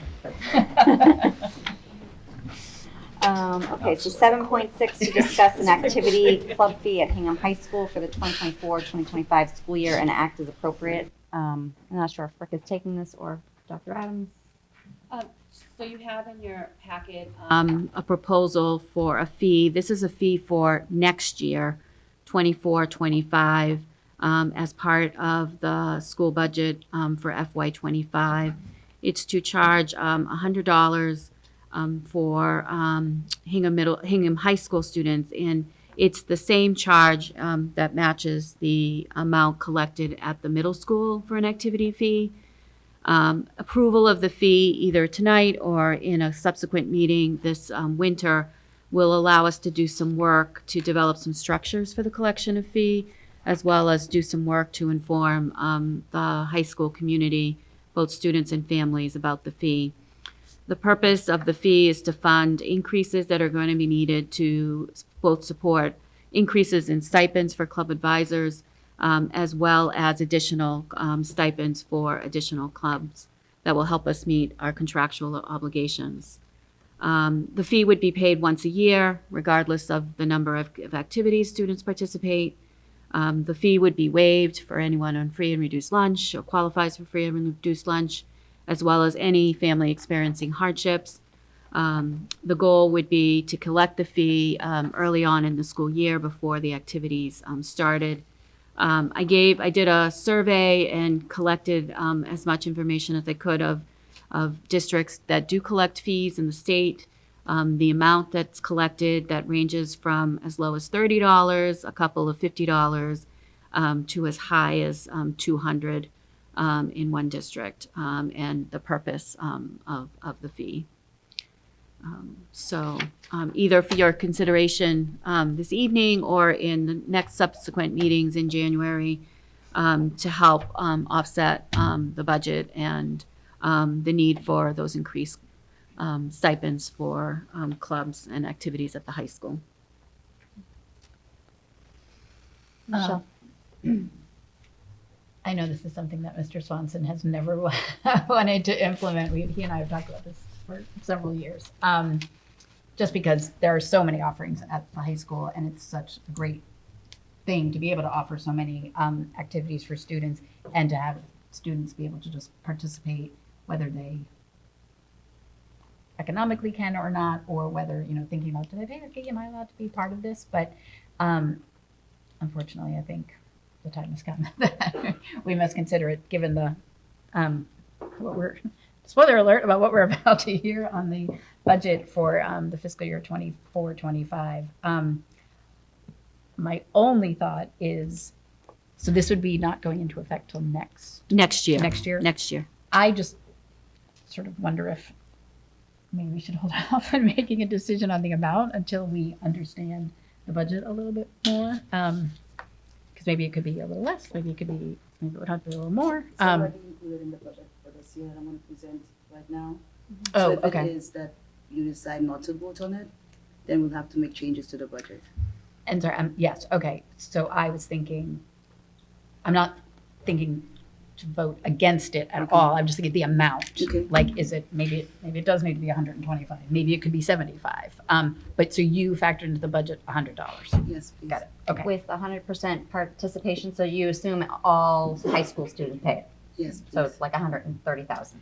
Initially, we're looking at the middle school. With Collection rate. That's the 2 families, 3 families. Mhm. But then the high school, the level of activities at the high school are so much more than the middle school, that we thought it would be probably more prudent to just have a standard $100 rate to be able to cover, or at least cover, it wouldn't cover all of the fees, but it'll at least cover a significant portion of it. Mm-hmm. I know you love it when I ask things that complicate.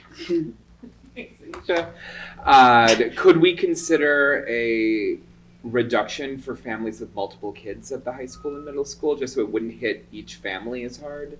Like a family with 3 or 4 kids would be $300 or $400.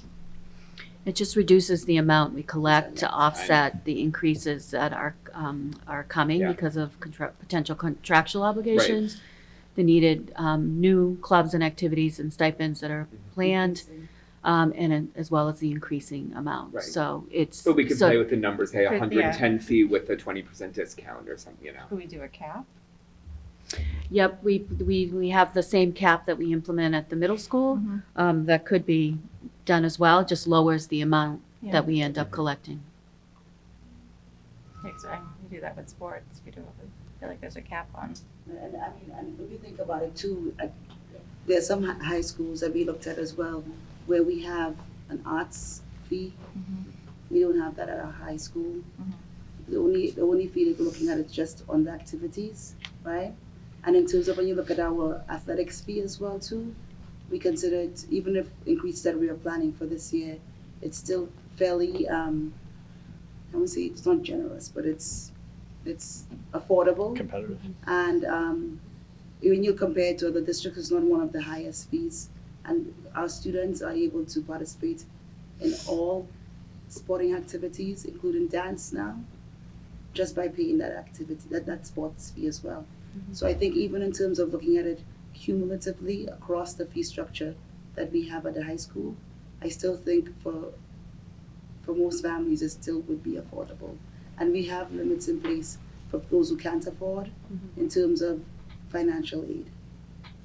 Okay? That was going to be my question too. So for free and reduced lunch students, would that be waived for them? Yes. Yes. Matt, was that your question? And an opportunity if any student has a hardship, to Right. explain what their hardship is, and have the fee waived. We currently do that for athletics. Right. So we would do the same, so that every student who wants to have access can have access. Matt. Do we know what percentage of students participate in activities? Because I would say, yeah, well, that's my question, I guess. I don't love the idea. I recognize the need, but I just don't love the idea of charging people if they're not going to utilize anything. I know we do the same thing in the middle school, Right. and I don't, I know personally, like my son doesn't do anything through the period, except Fortnite.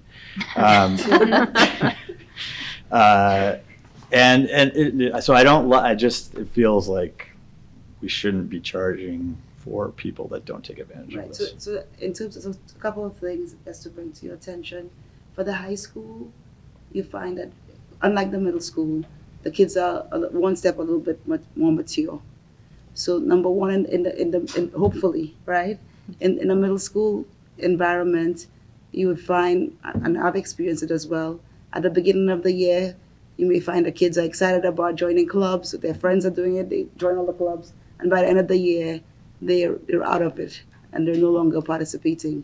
In the high school, it's almost like part of their career, so to speak, in terms of these are part of, the things that they want to be able to do to show at the end of their graduation that we've participated in those activities. Yeah, it's such right? an integral So it's part a little of bit the more, process. I mean, maybe you might say, argue that because of that, how grave that. I do feel like the kids I- aren't doing it. Yeah, I get Do we from do a that at the budget. middle school? Mhm. We changed it this year. What is it this year at the middle school? Everyone has to Everyone pay. It's pays. a not Okay. be a part of the activities, Yeah. and the activities at the middle school are less. I mean, they definitely Yes, are yes, less. they're So I separately don't love that. No, I don't even mean like personally.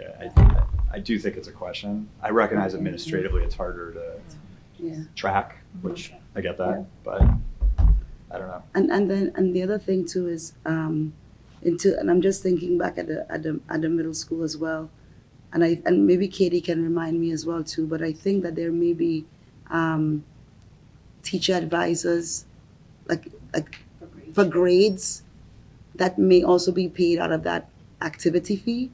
So they may not be actively involved in activity, but part of the stipends that get paid may not be strictly for activities. The class, So if it is the class programs. advisors, exactly. So in terms of those types of cases, by paying the fee, you're not paying or contributing to something that you don't benefit from, because from being a part of the class, you would be benefiting from that fee as well. Very good. Do you have a sense Yeah. how many kids participate in clubs?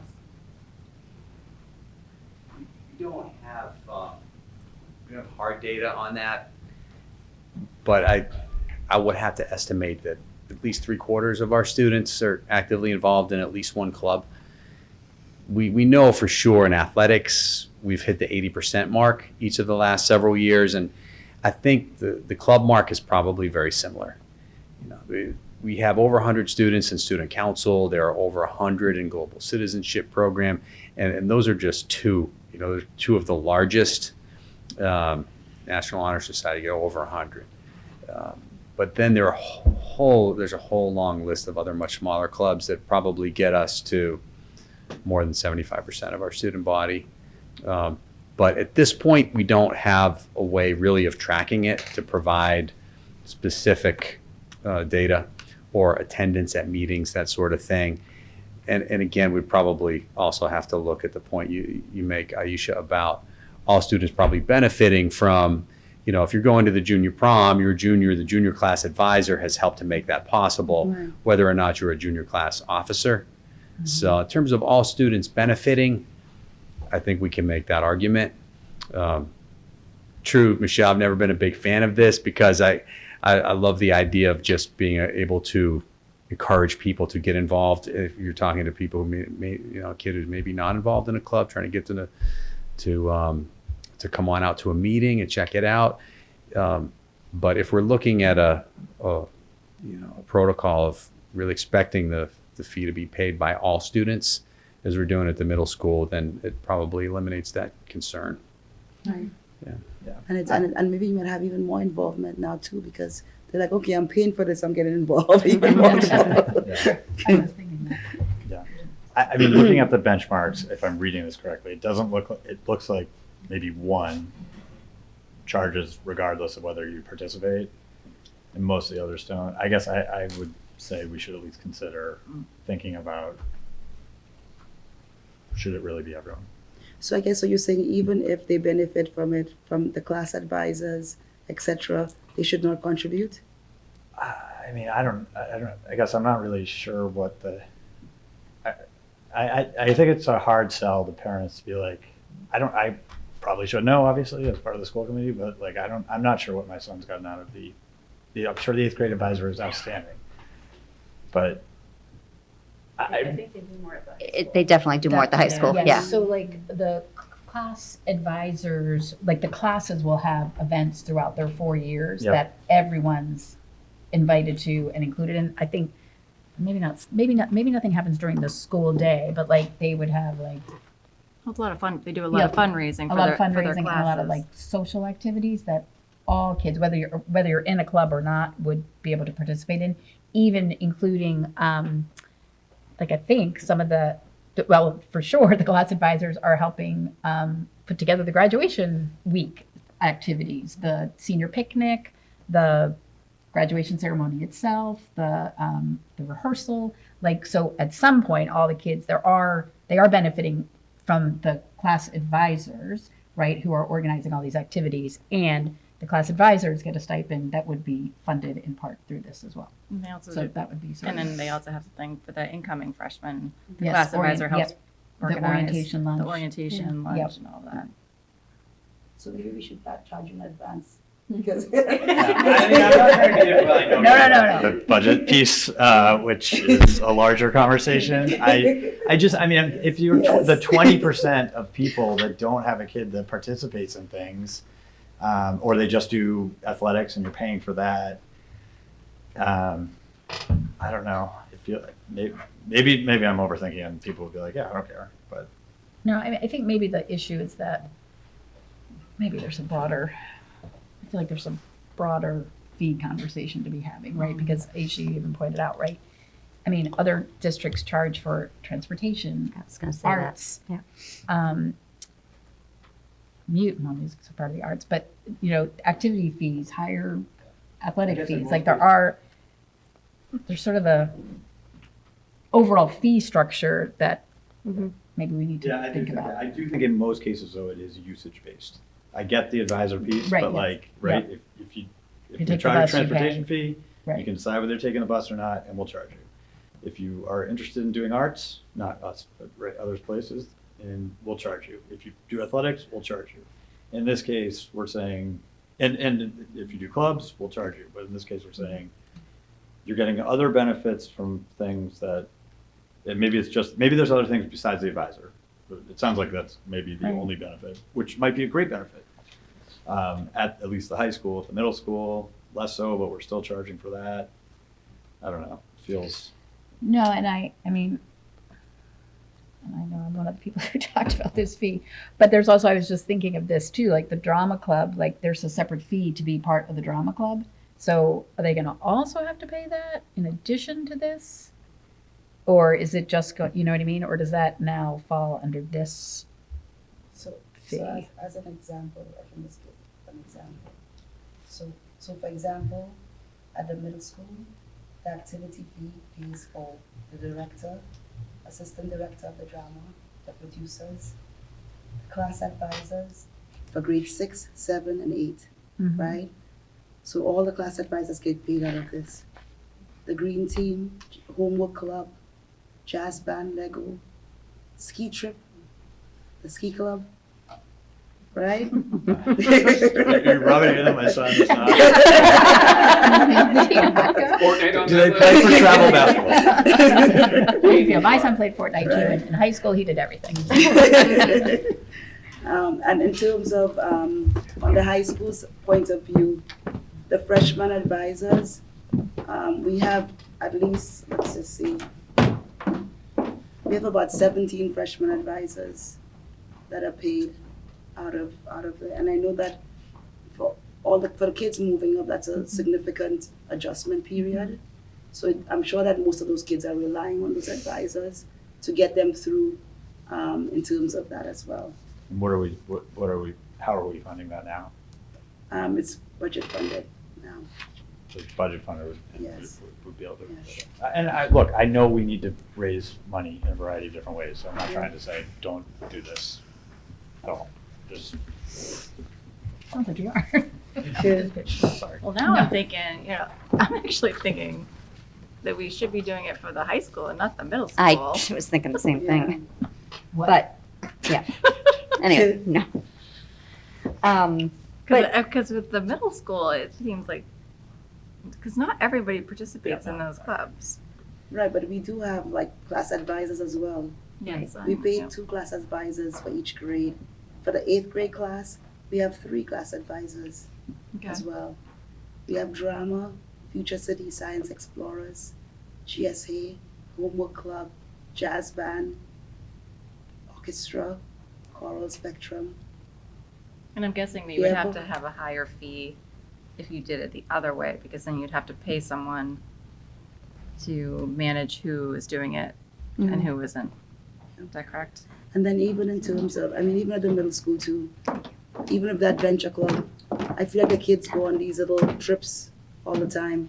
It's somebody planning it, right? And that's how it gets funded. Jacqueline, do you mind coming up to the, yeah, sorry, you're behind the camera, so I don't always see your hand. Pray, HEA president. Quick thought, if you're thinking about the graduation requirement of volunteer hours, a lot of those students might not be in a club, but they will likely be participating in a volunteer activity offered by a club. Like I know for Green Team, like half of our activities are volunteerism ones. So just to add that to the discussion. Right. Thank you. Tim? I think if everyone pays it, but there's sort of an opt-out for financial hardship, that's a better message than giving a financial incentive for a kid with a financial hardship just to say, forget it, I'm not doing clubs. Right. Because I can't afford to.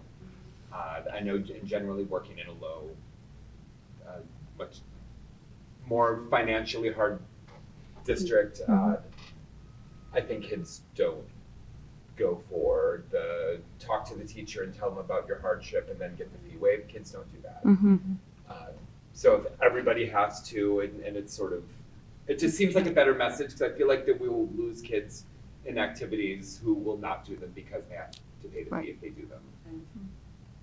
Does that make sense? I think the I'm same, being yeah. sort of verbal now, Yep, no, I think the same. And I would much rather, I know part of the sustainable budget, we're looking at all kinds of different fees that other districts do, and one of the things that we keep going back to is transportation, and I know that's usage-based, but most other districts charge for transportation and we don't. So I'd rather do this than the transportation. It's just the car loops. Yes. I just think that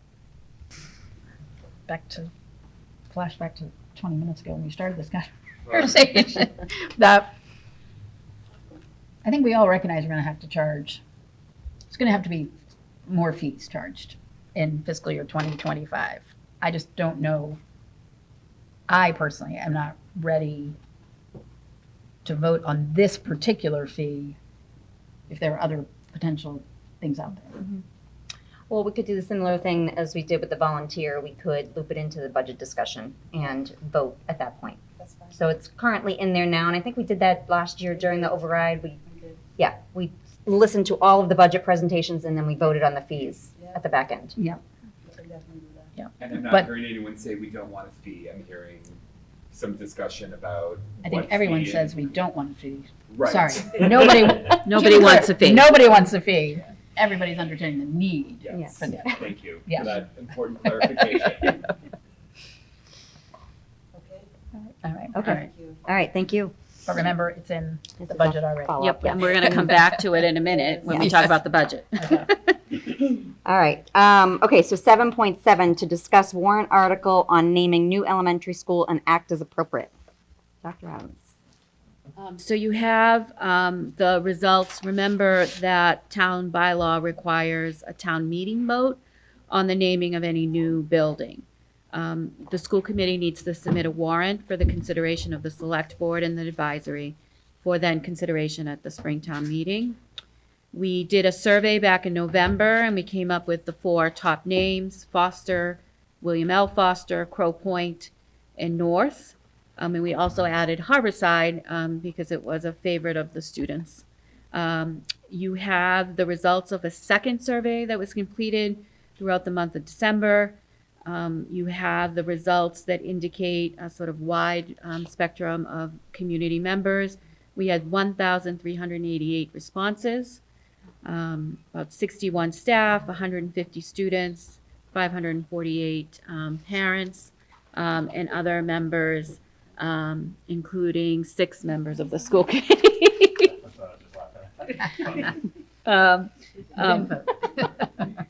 Respondents indicated their top choices of those 5.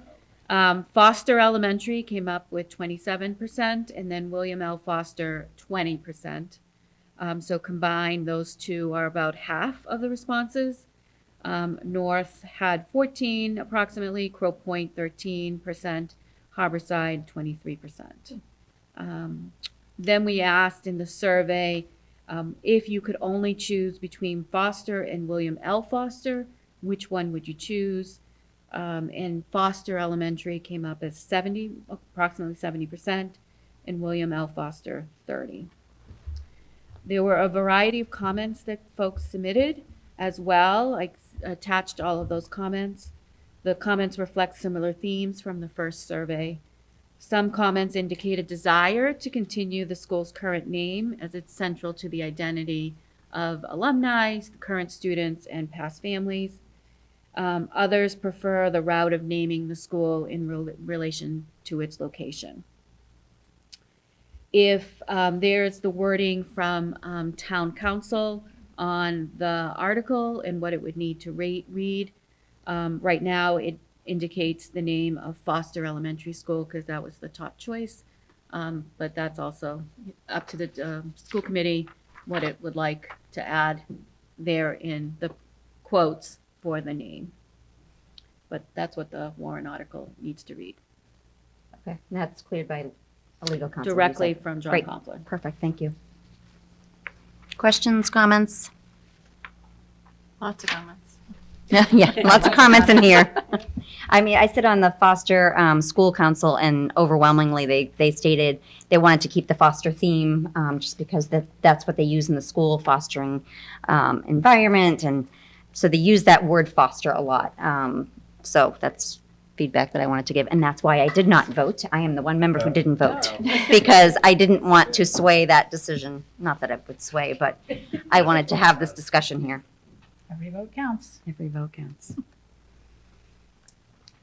That would not have been my vote. My vote would have been something else. I would not have voted for Foster. I would have voted for North. But then listening to the Foster School Council, I felt like I couldn't vote for that in good conscience because I wouldn't be representing them.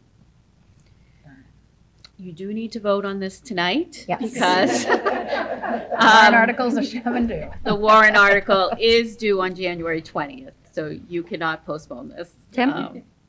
We did 2 surveys. It seems the vast majority of people want either Foster or William L. Foster.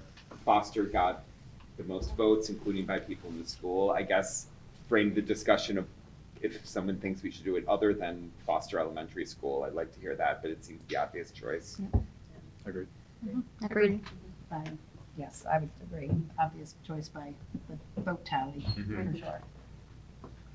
We'd be hard pressed to get people to do another survey if we surveyed everyone and then voted for the least. The one that got the least amount of votes. Yes. All right, let's make this easy. All right, let's make this easy. I will make a motion to present to town meeting a warrant article to rename the new elementary school being constructed on Downer Avenue to the Foster Elementary School. I will second. Any further discussion? All those in favor? Aye. Any opposed? Okay, great. All right, so 7.8, to provide an overview. Aisha left. She's like, I can't. She's like, if I got that many questions on $100, I was going to say. maybe we There's need not a quick- letter of Maybe we need a resignation quick on fire. it. No, she's not going anywhere. Maybe she went to go turn the.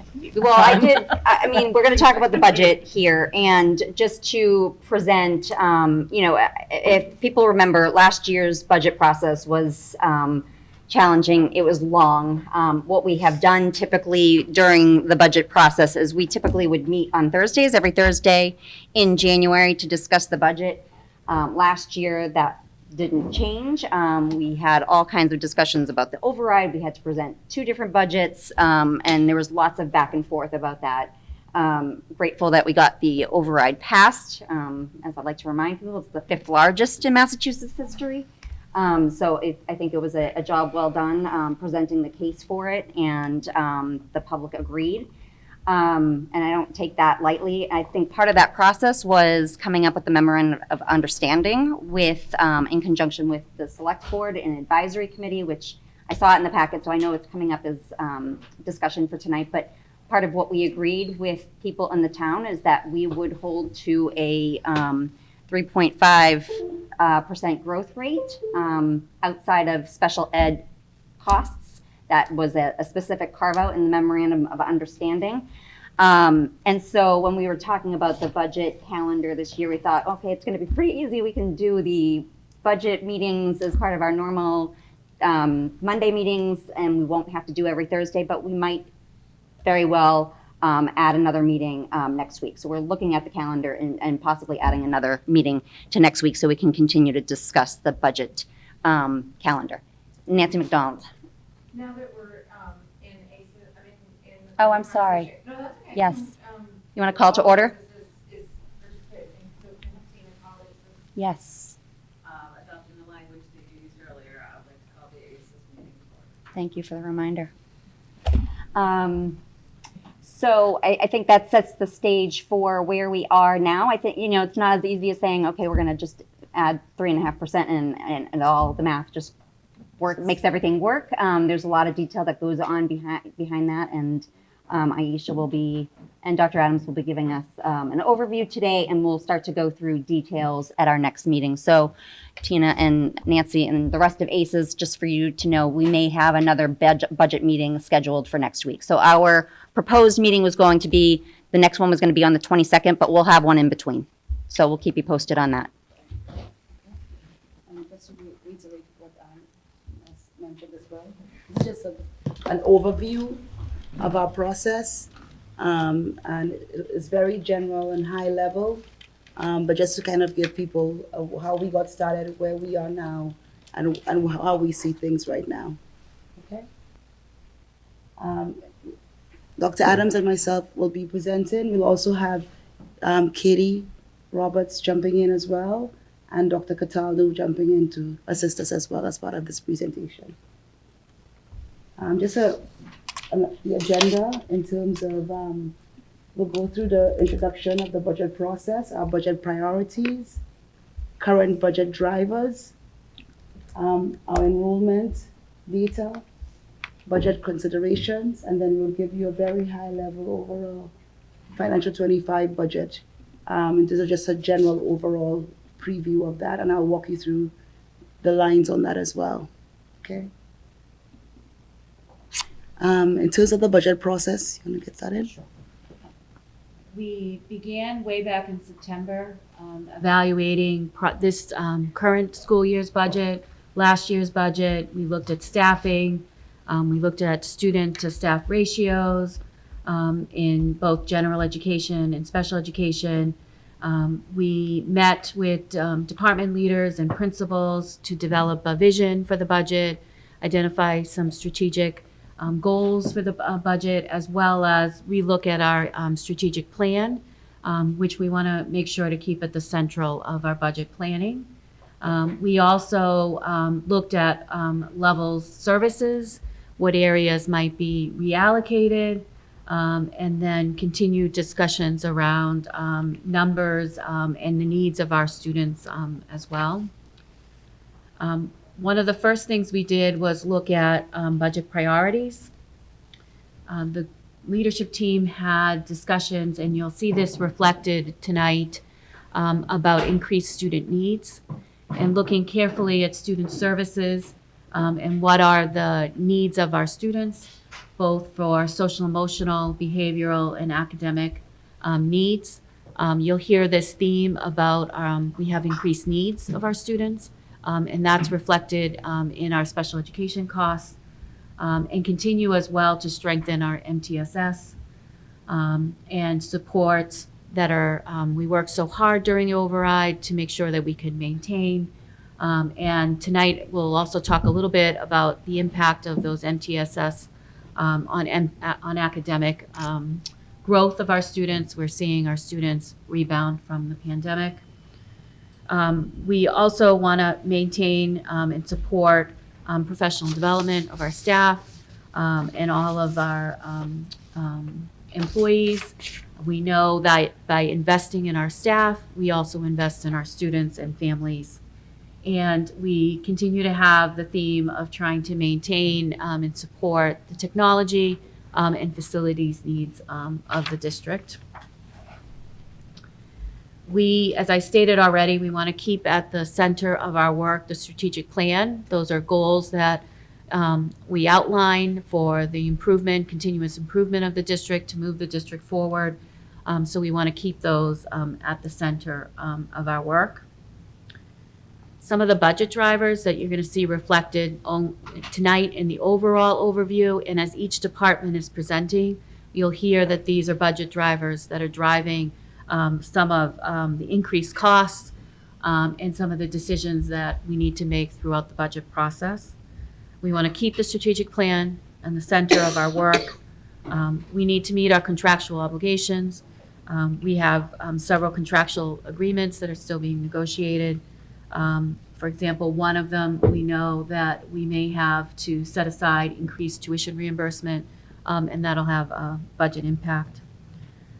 We're seeing increased cost substitutes, both short-term and long-term, and that needs to also be in the forefront of our thinking. We have increased fuel costs, natural gas costs. You'll see that in the budget have doubled. HMLP is increasing its rate as well, and those have an impact on our budget. As part of the discussion, we've already had a little bit of it. We'll be talking about increasing fees. Earlier you saw Kids in Action fees. We'll be talking about athletics and rentals and activities fees as we go through the budget process. We have increased student needs. And we'll talk a little bit more about this later on. We expect that both our out-of-district tuitions and contracted services is expected to increase by $1.6 million. The operational service division that sets out-of-district tuitions already said that you can expect a 4.69% increase to out-of-district tuitions. In addition, private special education placements can petition for an even higher rate. And we were noticed earlier this year that several schools are petitioning the state for an even higher rate than that 4.69, because I think they're also experiencing the same thing we are, increased student needs, which we'll allude to later as well. We also need to carefully think about our contracted services in special ed, which include speech and language services. We've seen an increase. We have a slide to sort of indicate some of those increases in speech and language needs of students, as well as increased needs for BCBA to support social, emotional, and behavioral health. Increased need for school psychologists, because we're seeing an increase for testing in initial referrals. So contracting out some of those referrals is necessary in order to meet our obligation to special education. We have 2 team chairs that were funded via IDA grants. In FY25, we need to move those positions into the district budget so that they can be absorbed through the district budget, as that grant funding is needed to support increased out-of-district tuitions and other needs. Some research that Dr. Cataldo helped us kind of find about increased student needs. Do you want to speak briefly about increased speech and language pathology, need for increased speech and language? I had it here, so I wouldn't have to turn there, and then it just went away, so hang in there. So some of the things that we found, and this is not, anecdotally, we've been looking at the number of students receiving services has been escalating, not just rising, but escalating.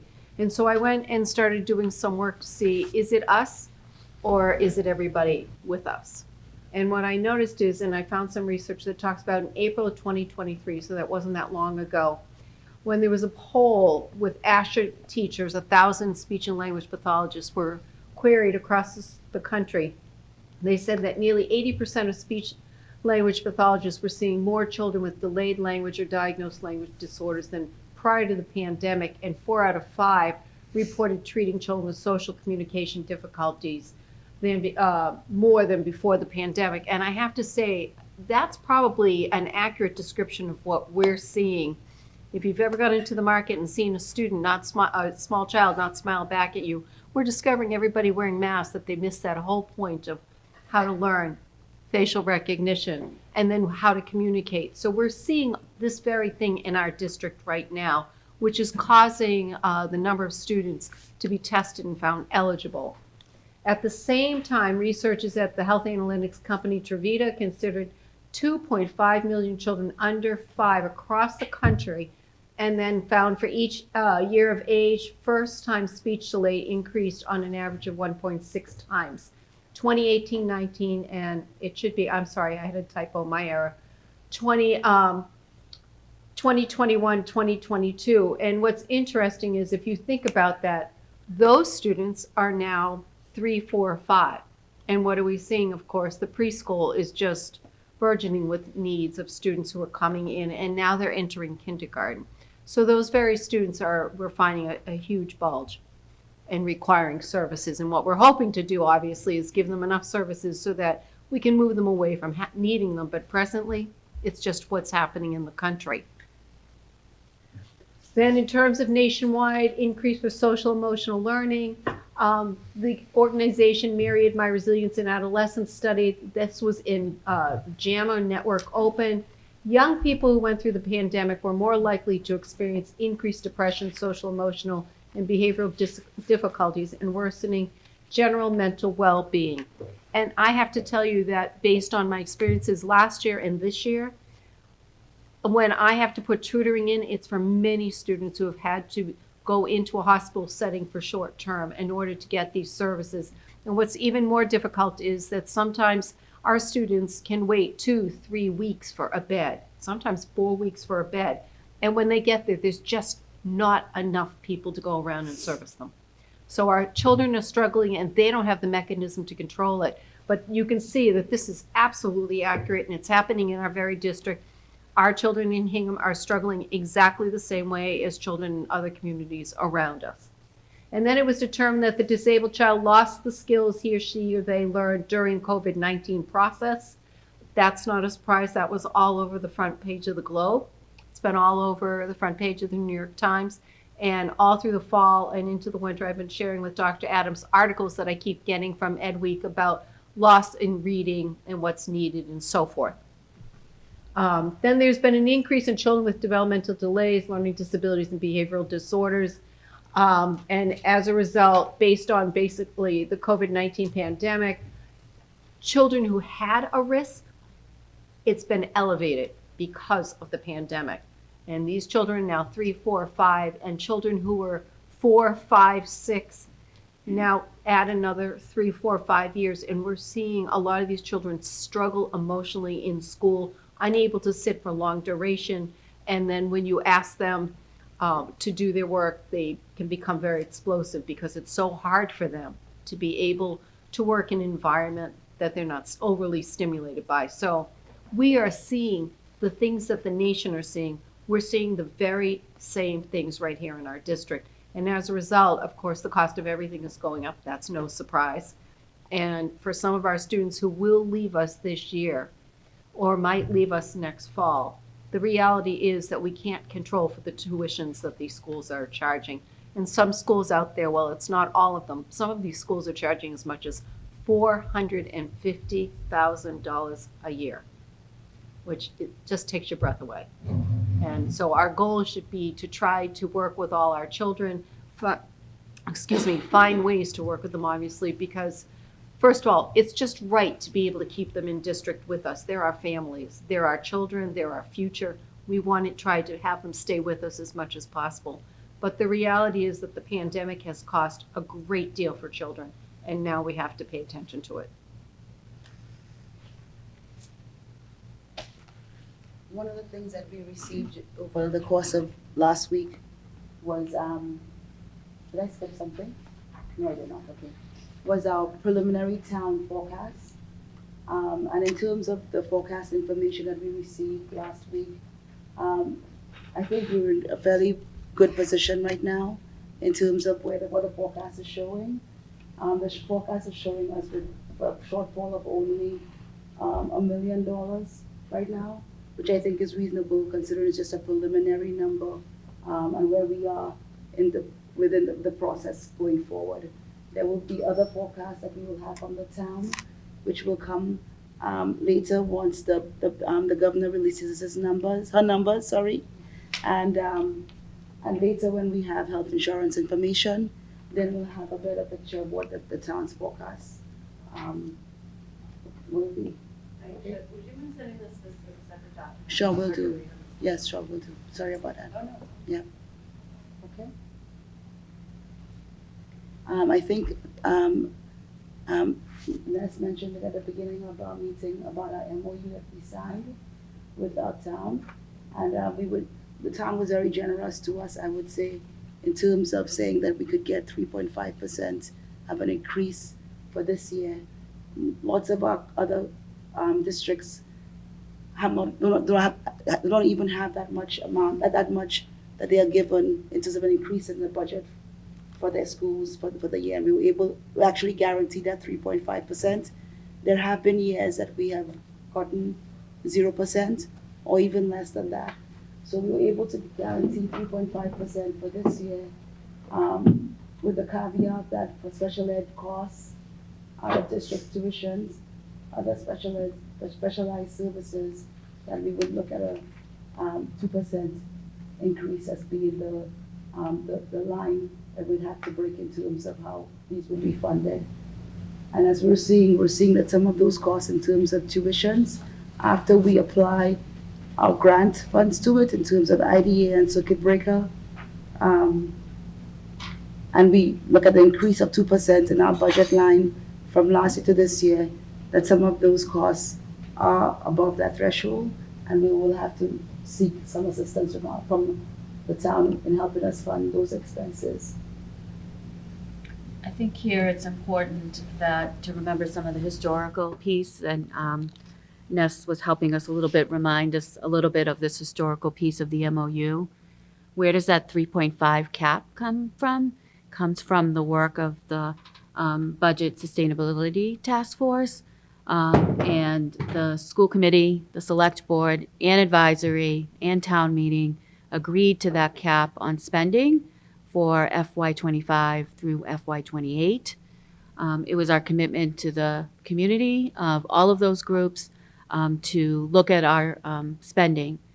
At those meetings and those discussions, some of you, all of us will remember who were in the room, it was understood that there would be financial challenges in those years that might include increased costs, including personnel.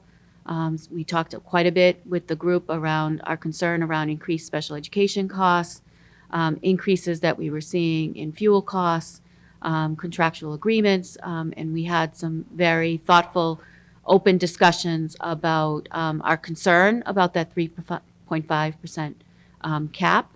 On the next slide is the actual language that's in the MOU, quoted from the MOU, that there would be financial limitations in FY25 through FY28 that would require the town to prioritize how we use our resources, including looking at our programs and activities that might be needed to be funded at lower levels or not funded at all. I think this should have said the select board and the school committee will be responsible for those priorities, and also both at the municipal and the school levels. So that's the kind of context that we have going into sort of looking into the FY25 budget. I think before we move on, so we could sort of have a little spot. Do we want to stop for any questions that the committee might have, or we can keep going? To take this in a little I guess chunk. just to provide more historical background, the years that the school had gotten 4 or 5% increases, that was happening during a time that the town had new growth. So if you remember, it got Prop 2.5, but the town had new growth, so that was providing for an additional tax base that was allowing the schools to get the 4.5 to 5% in those years. The significance, I mean, I can't stress the significance of the override that happened last year. We've had overrides in the past that have not passed, and this was significant, and we were able to get it done. And we have a responsibility to the town to kind of abide by that MOU that we had in place. Sorry. All right, we'll keep going. Just some data, and some of this data you saw in the FY24 budget development, but this is our total student enrollment. We're hopefully seeing a leveling off of our student enrollment, but we've had a decline since 2019, 2020. I think this is a decline that's being seen statewide also in pre-K through 12 education as well. Enrollment by grade span. Hopefully the high school is the one that's lost quite a bit, as well as the middle school has lost enrollment. But hopefully we are leveling out and will be steady. Some enrollment data for each of the elementary schools, who also hopefully are kind of on the upswing, and hopefully we can continue to recruit students into our kindergarten and early childhood programs and keep them throughout the elementary program. We sharing with you tonight some special education enrollment data, which shows that our percentage of special education students for each of the schools, and the total being 16.8, as well as the number of 504s in each of the schools. We share some additional data by special education for each of the schools, and then enrollment by grade. And then I think we have enrollment 504 data as well by each school, and enrollment by grade. And then some historical data, which I think is most interesting because you see that increase from 2019, that 13.2% to 16.8%. Those are based on October 1st numbers. This is data we used last year, so it's not new because the state hasn't released any new data for FY22. But there are a series of slides with some benchmark districts just looking at average teacher salaries. These are based on what's reported by the state and is just what was shared last year for FY24. So there's no new data as of yet. If there's some new data that's released in the next, as we go through the budget process, we'll share that and update this. When did they release them? Oh, jeez. I looked right before Christmas break. Yeah, I just happened to notice, I think it was like December 16th, 17th. Oh, jeez. So we can update this. Plenty of time to add it. Yeah, so we can just noticed it. We can update that for the next meeting. Yes. And share that information and look at that same data. So they must have also added per pupil expenditures and as well, because that all comes as a package. I think it was just because it was just like that those bullet points on the left-hand side. I think it was just the teacher salary, but you're right. Usually it is all of them. It usually is one big piece. So I'll take a look, and if that's been updated, we'll update it to FY22. because usually they're a year or two behind. Data we shared last year about per pupil in district and total expenditure. Student to staff ratios, and we have some updated data from this year that is in the slides as well that's coming up. Some student to staff ratios from benchmark districts. And then we have for this year, we presented this earlier on in the year, a couple of weeks ago at a meeting where we shared the elementary student to staff ratios. The number in parentheses is the number of sections. So at East, the average student to staff ratio is 21, and in parentheses, there's 3 sections at the kindergarten level. So those are the number of sections per grade. And then we had also shared this same data for student to staff ratio for the middle school and the high school by department. And when we talk about student services, we'll also share some staffing ratios for special education.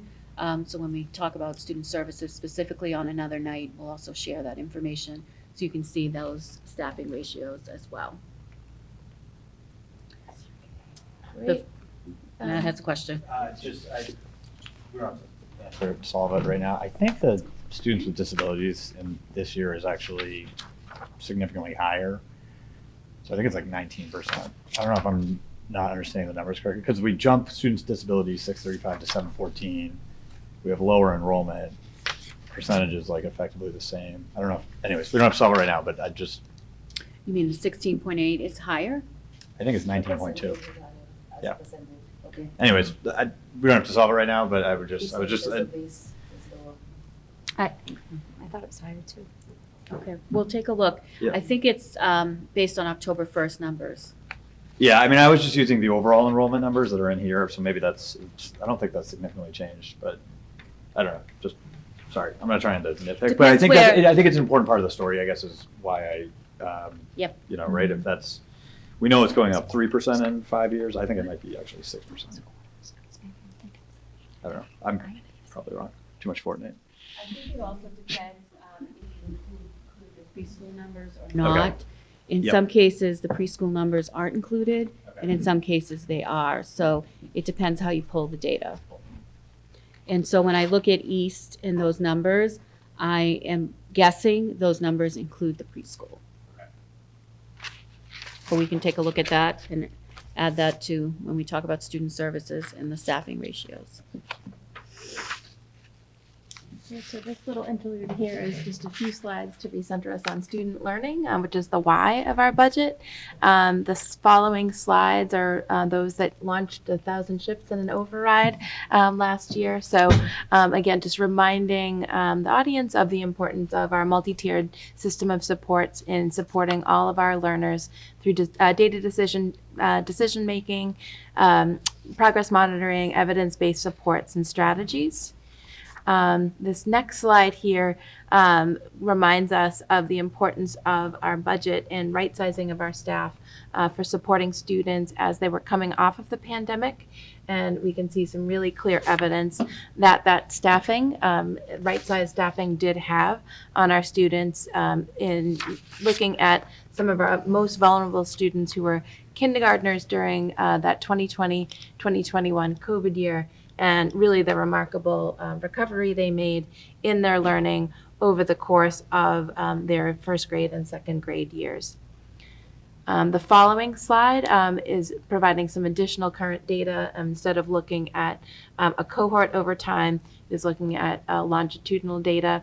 And again, we can see that recovery from COVID nearly at pre-COVID rates.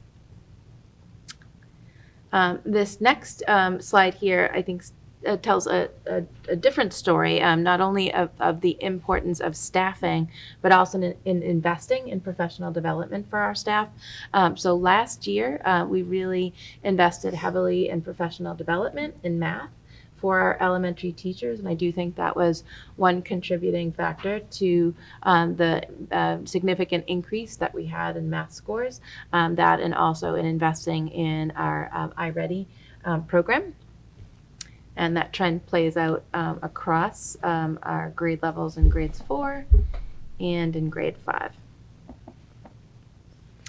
And it also extended to some of our subgroups as well. So again, that investment of professional development showed impact across our grade levels. So we've seen some growth areas in terms of the impact that the MTSS has had on our students, but then we're also seeing some areas where we have increased needs at the same time as well. So some of the, just in summary, in terms of what we've been talking about the last few minutes, we mentioned it at the beginning in terms of the fact that we're negotiating 3 different contracts right now. The budget that I will show right now includes our current offer to our for these negotiating contracts, the current offers for both teachers, paraprofessionals, and admin assistants. And that is what is reflected in our financial 25 budget. The budget currently reflects a $2.8 million deficit. 1.6 million of that, as we spoke about earlier, includes the special education costs, and a $1.2 million deficit includes all other obligations, including our staffing obligations, utilities, and other costs as well. This is just an overall budget here.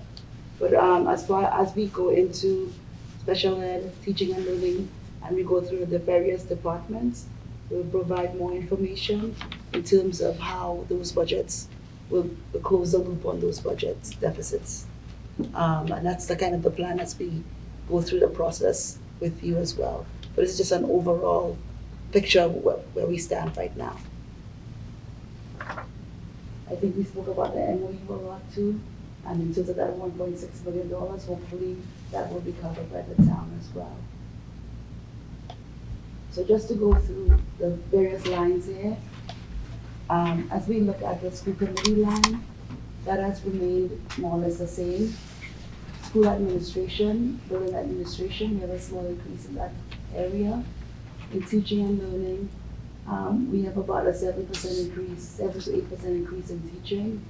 That reflects the steps and lanes that our teachers would get instead of increase in salaries, as well as the COLA. For 25, that would be a 3% COLA that would be reflected here.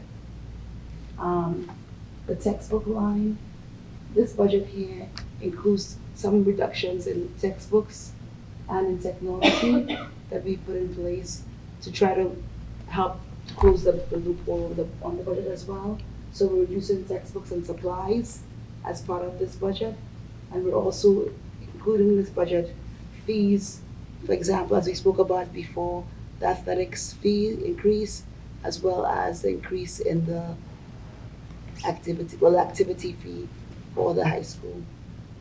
I think it's important to note in the textbook and instructional technology, you'll see that reduction.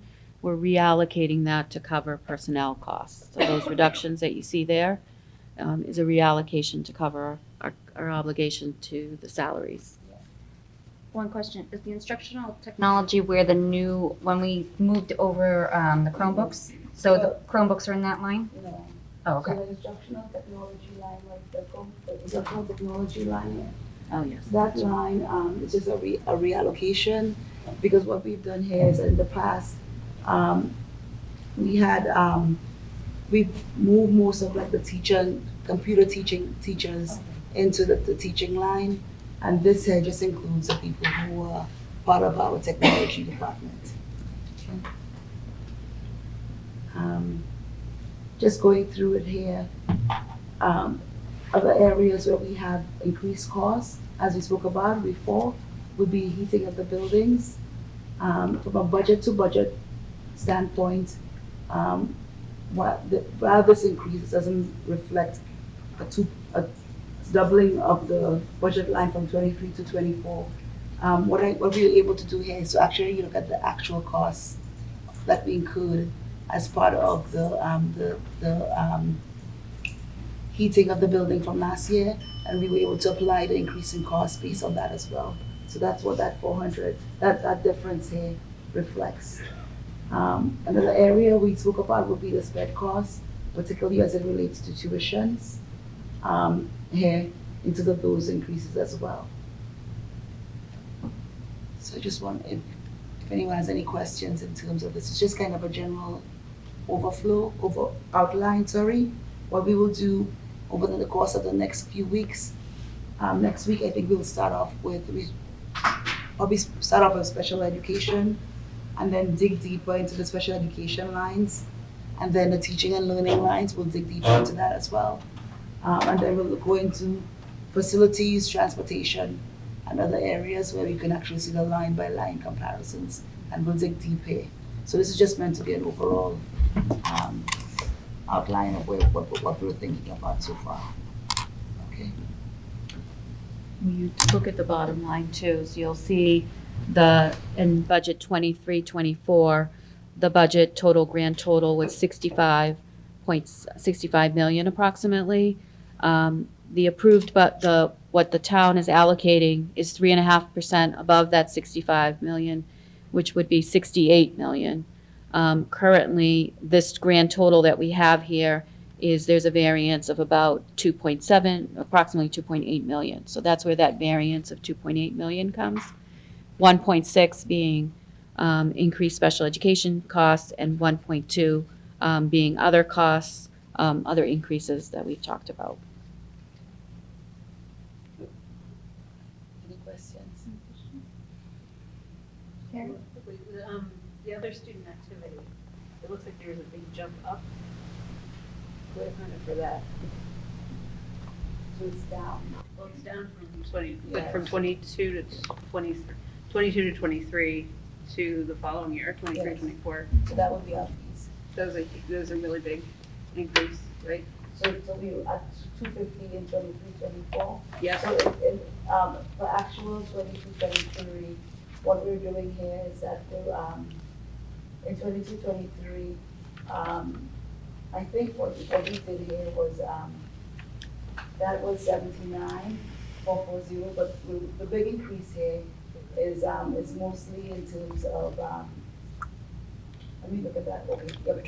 For 79, for that particular year, we applied most of the middle school activity fee, and part of the middle school activity fee that we had from in reserves, we applied it to that particular account, because that account actually had a balance, and then we applied it to that account as well.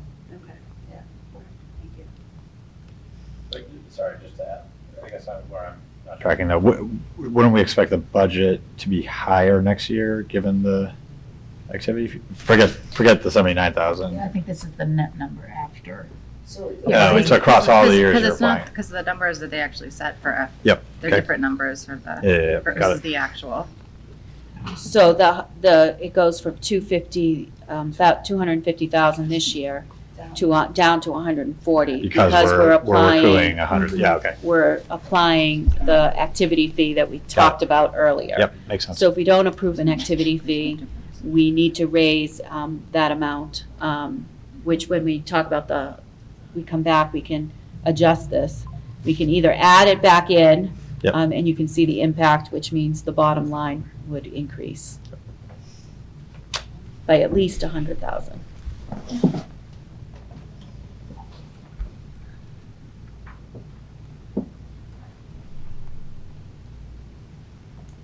Anyone else? No, I'm good. Okay. No, okay. Because we're going to have an opportunity to ask more questions at the next meeting. Yes, Yeah, I'm let me gonna have more detail too, and we'll give you a bit more time to sit with it. Great, So yeah. that you can then, think about it some more, sleep on it some more. Process it. Yes, and let me know. We need processing that. Lots of opportunity to talk about the budget in the next couple weeks. Yes. No, thank you for Yeah. putting Yeah, this in that's there great. today. Will we be getting an updated schedule on that? Like On the- timing? I mean, you're mentioning next week, but then if there's other ones. Yeah, so I think, I'm not sure if that updated budget went to everybody. I know I just sent it to Nancy and Tina tonight. The calendar? The calendar, yeah, Oh, sorry. I didn't get it. Yeah. Okay, all right, I will send it to Yeah, I everybody. didn't get it. Okay, yep. Thank you. So it's, but in terms of, I guess in terms of, I'm available for Thursday next week and the time for next week as well. Okay. And I'll send it to Ron, because I don't think that the calendar doesn't have Thursday for next week. Right. So we'll have to include that as well. Are we thinking next Thursday?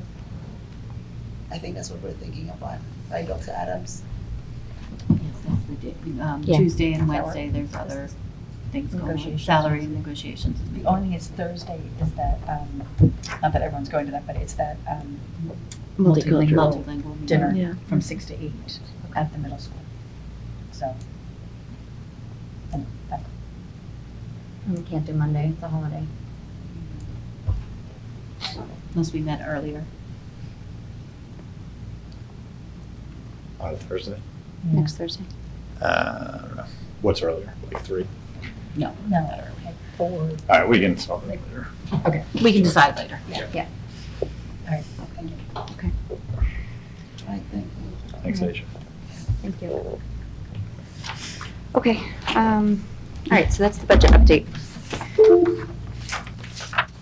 Okay, so, 7.9 to approve grants and donations and act as appropriate, nothing. 7.10, nothing for, okay. So, item 8, subcommittee and project reports. Matt? Yeah, I don't have much. We have a half meeting, the first one of the year tomorrow night. I need to schedule, from CPAC, and I need to schedule a next subcommittee meeting for special education. And nothing from East Council. Okay, Tim? I don't have anything, whether it's the SNAP board meeting tomorrow, but I'm gonna talk to Katie about getting an educational programming meeting soon, when that makes sense to happen. Tuck it into budget season somewhere. Okay, Carrie, you have nothing going on. No. The middle school council met today, and they have a small group ensemble concert on Thursday, and then the one act plays are Tuesday and Wednesday. Oh, nice. Most of the discussion was around negotiations and the impact on the budget. There were a lot of questions from the parents, so that was a good discussion. Megan McCusker, who is a community rep who works at the library, mentioned the art show that Margaret mentioned at the beginning of the meeting and invited everyone to come and take a look. Everything will be on display for the month of January, so there's time. Salary negotiations, you all know this, but just for the public, the HEA Unit C, the custodians, ratified the agreement, and then we met on December 28th to do that too, so that contract's in effect, which is good news. We met with Unit A, which is our teachers union, last Wednesday, and Unit D, our administrative assistants union, on Thursday. It's good discussions with both of those groups. On Friday, we had our first mediation session with Unit B, which is the paras. So this is the first time having the state mediator come in. And she met with the union and then with the committee. It was kind of an orientation, like this is mediation, trying to for her to get a lay of the land of where everyone is standing. I think it's going to be a really good opportunity to move things forward. But we have 4 more dates scheduled with her.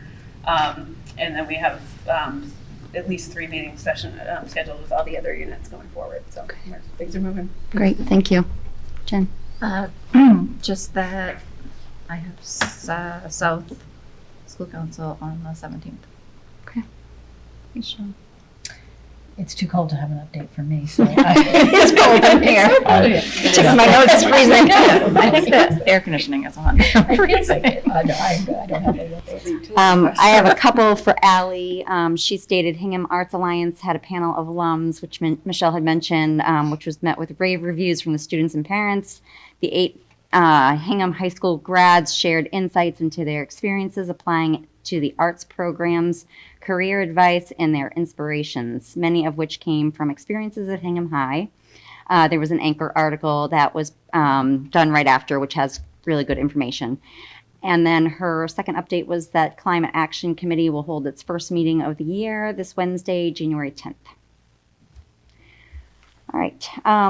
So I know we do have an item under 9. So before I move over to Dr. Adams, does anybody else have anything under 48 hours? Okay. So Dr. Adams has one thing. Yes, and Chris Carroll is on the call. I know he's been here since 6:30, I think, Okay, Chris. listening in if you have questions. This is a request, again, January 20th is the deadline for warrant articles. And there is a need for a warrant article for utility easements for the new elementary school. You have an image of that where of the Foster, if you can go back for a second, because I don't have the image. The blue section is where the access road is. The green is where that easement area is, and I believe the red is where the utility pole is needed. An easement is needed for, the request is, there are 3 requests. One, that the school committee approve the easements of utility poles for the new elementary school. Second, that you authorize possibly the chair or someone else to sign off on any of those easements with the town, to sign off on behalf of the school committee. And that third, that you submit a warrant article that allows the school committee and select board to any easements for utilities that are needed to be able to move forward. And I know Chris is on there if we have any questions. Any questions? Matt? No. Oh, sorry. I thought you were raising your hand. So. Okay. We need lights and we need electricity and cable, technology access, and they need to put a pole. Does this help with cell phone? Does this at any way help with cell phone service? Someone did ask the question in various emails about the pole is there and then all the wires go underground to access to the school. So let them have lights. Yep. Yes. There you go. Would be. On the Imagine 7th having day. done all this work and then realize, oh, we forgot to get the lighting easement. Whoops. Okay. All right. All right. I'm gonna really have to make this one I usually do these on the fly. But It's in the memo. In the I think memo. I put the 3 things that are needed that I understood were needed. I'm trying to find it. Oh, it's. Oh, there it is. The There it 3 is. things I Thank think you. that are Okay. needed. Thank you. All right, so I will make a motion to authorize the placement of utility easements necessary in connection with the new elementary school. Do it one more time. Sure. Any further discussion? All those in favor? Aye. Any opposed? A motion to authorize the chair of the school committee to serve as the signatory on easements. Second? Any further discussion? All those in favor? Aye. Any opposed? And finally, I'll make a motion to authorize the insertion of a warrant article to approve utility easements needed in connection with the construction of the new elementary school for the upcoming town meeting. Second? Any discussion? One question, that warrant information, has that been? Straight from John Coughlin. Okay, great, thank you. Okay, thank you. All those in favor? Aye. Any opposed? Okay. All right, great. All right, done. Thank you. Thank you, Chris, for staying online. Yes, thank you, Chris. Sorry about that. Thank you, Chris. Okay, item He raised 10. his hand. Do you want to? Oh, Maybe Chris? just to say thank you, unless we need something else. No. I think he's unmuted. I think you're all Can you hear set. me? Yes. I just wanted to say thank you, and if you had any questions, I can help you with that, but it sounds like you're all set. I couldn't access the audio for a minute there. Thank you. I appreciate it. Thank Thank you. you, Chris. All right, item 10 is to adjourn to executive session, not to return to open session. I will move to adjourn to executive session. Oh, they need to adjourn too. Oh, You go yes, ahead. you have to adjourn. You go first. Aces first. Welcome. Gonna have to keep reminding me of that. Thank you. All right, I will make a motion to adjourn to executive session, not to return to open session pursuant to Mass General Law, Chapter 30A, Section 21A3, not to return to open session for the purposes of, to approve minutes from executive session held December 18th, 2023, as an open meeting may have a detrimental effect on the bargaining position of the public body, and the chair so declares. I so declare. And to provide an update on negotiations with HEA Units A, B, and D, as an open meeting may have a detrimental effect on the bargaining position of the public body, and the chair so declares. So declare. Second? Okay, all those in favor? Matt? Tim? Carrie? Jen? Michelle? And I'm an aye as well. Okay, thank you. Thank you, everybody.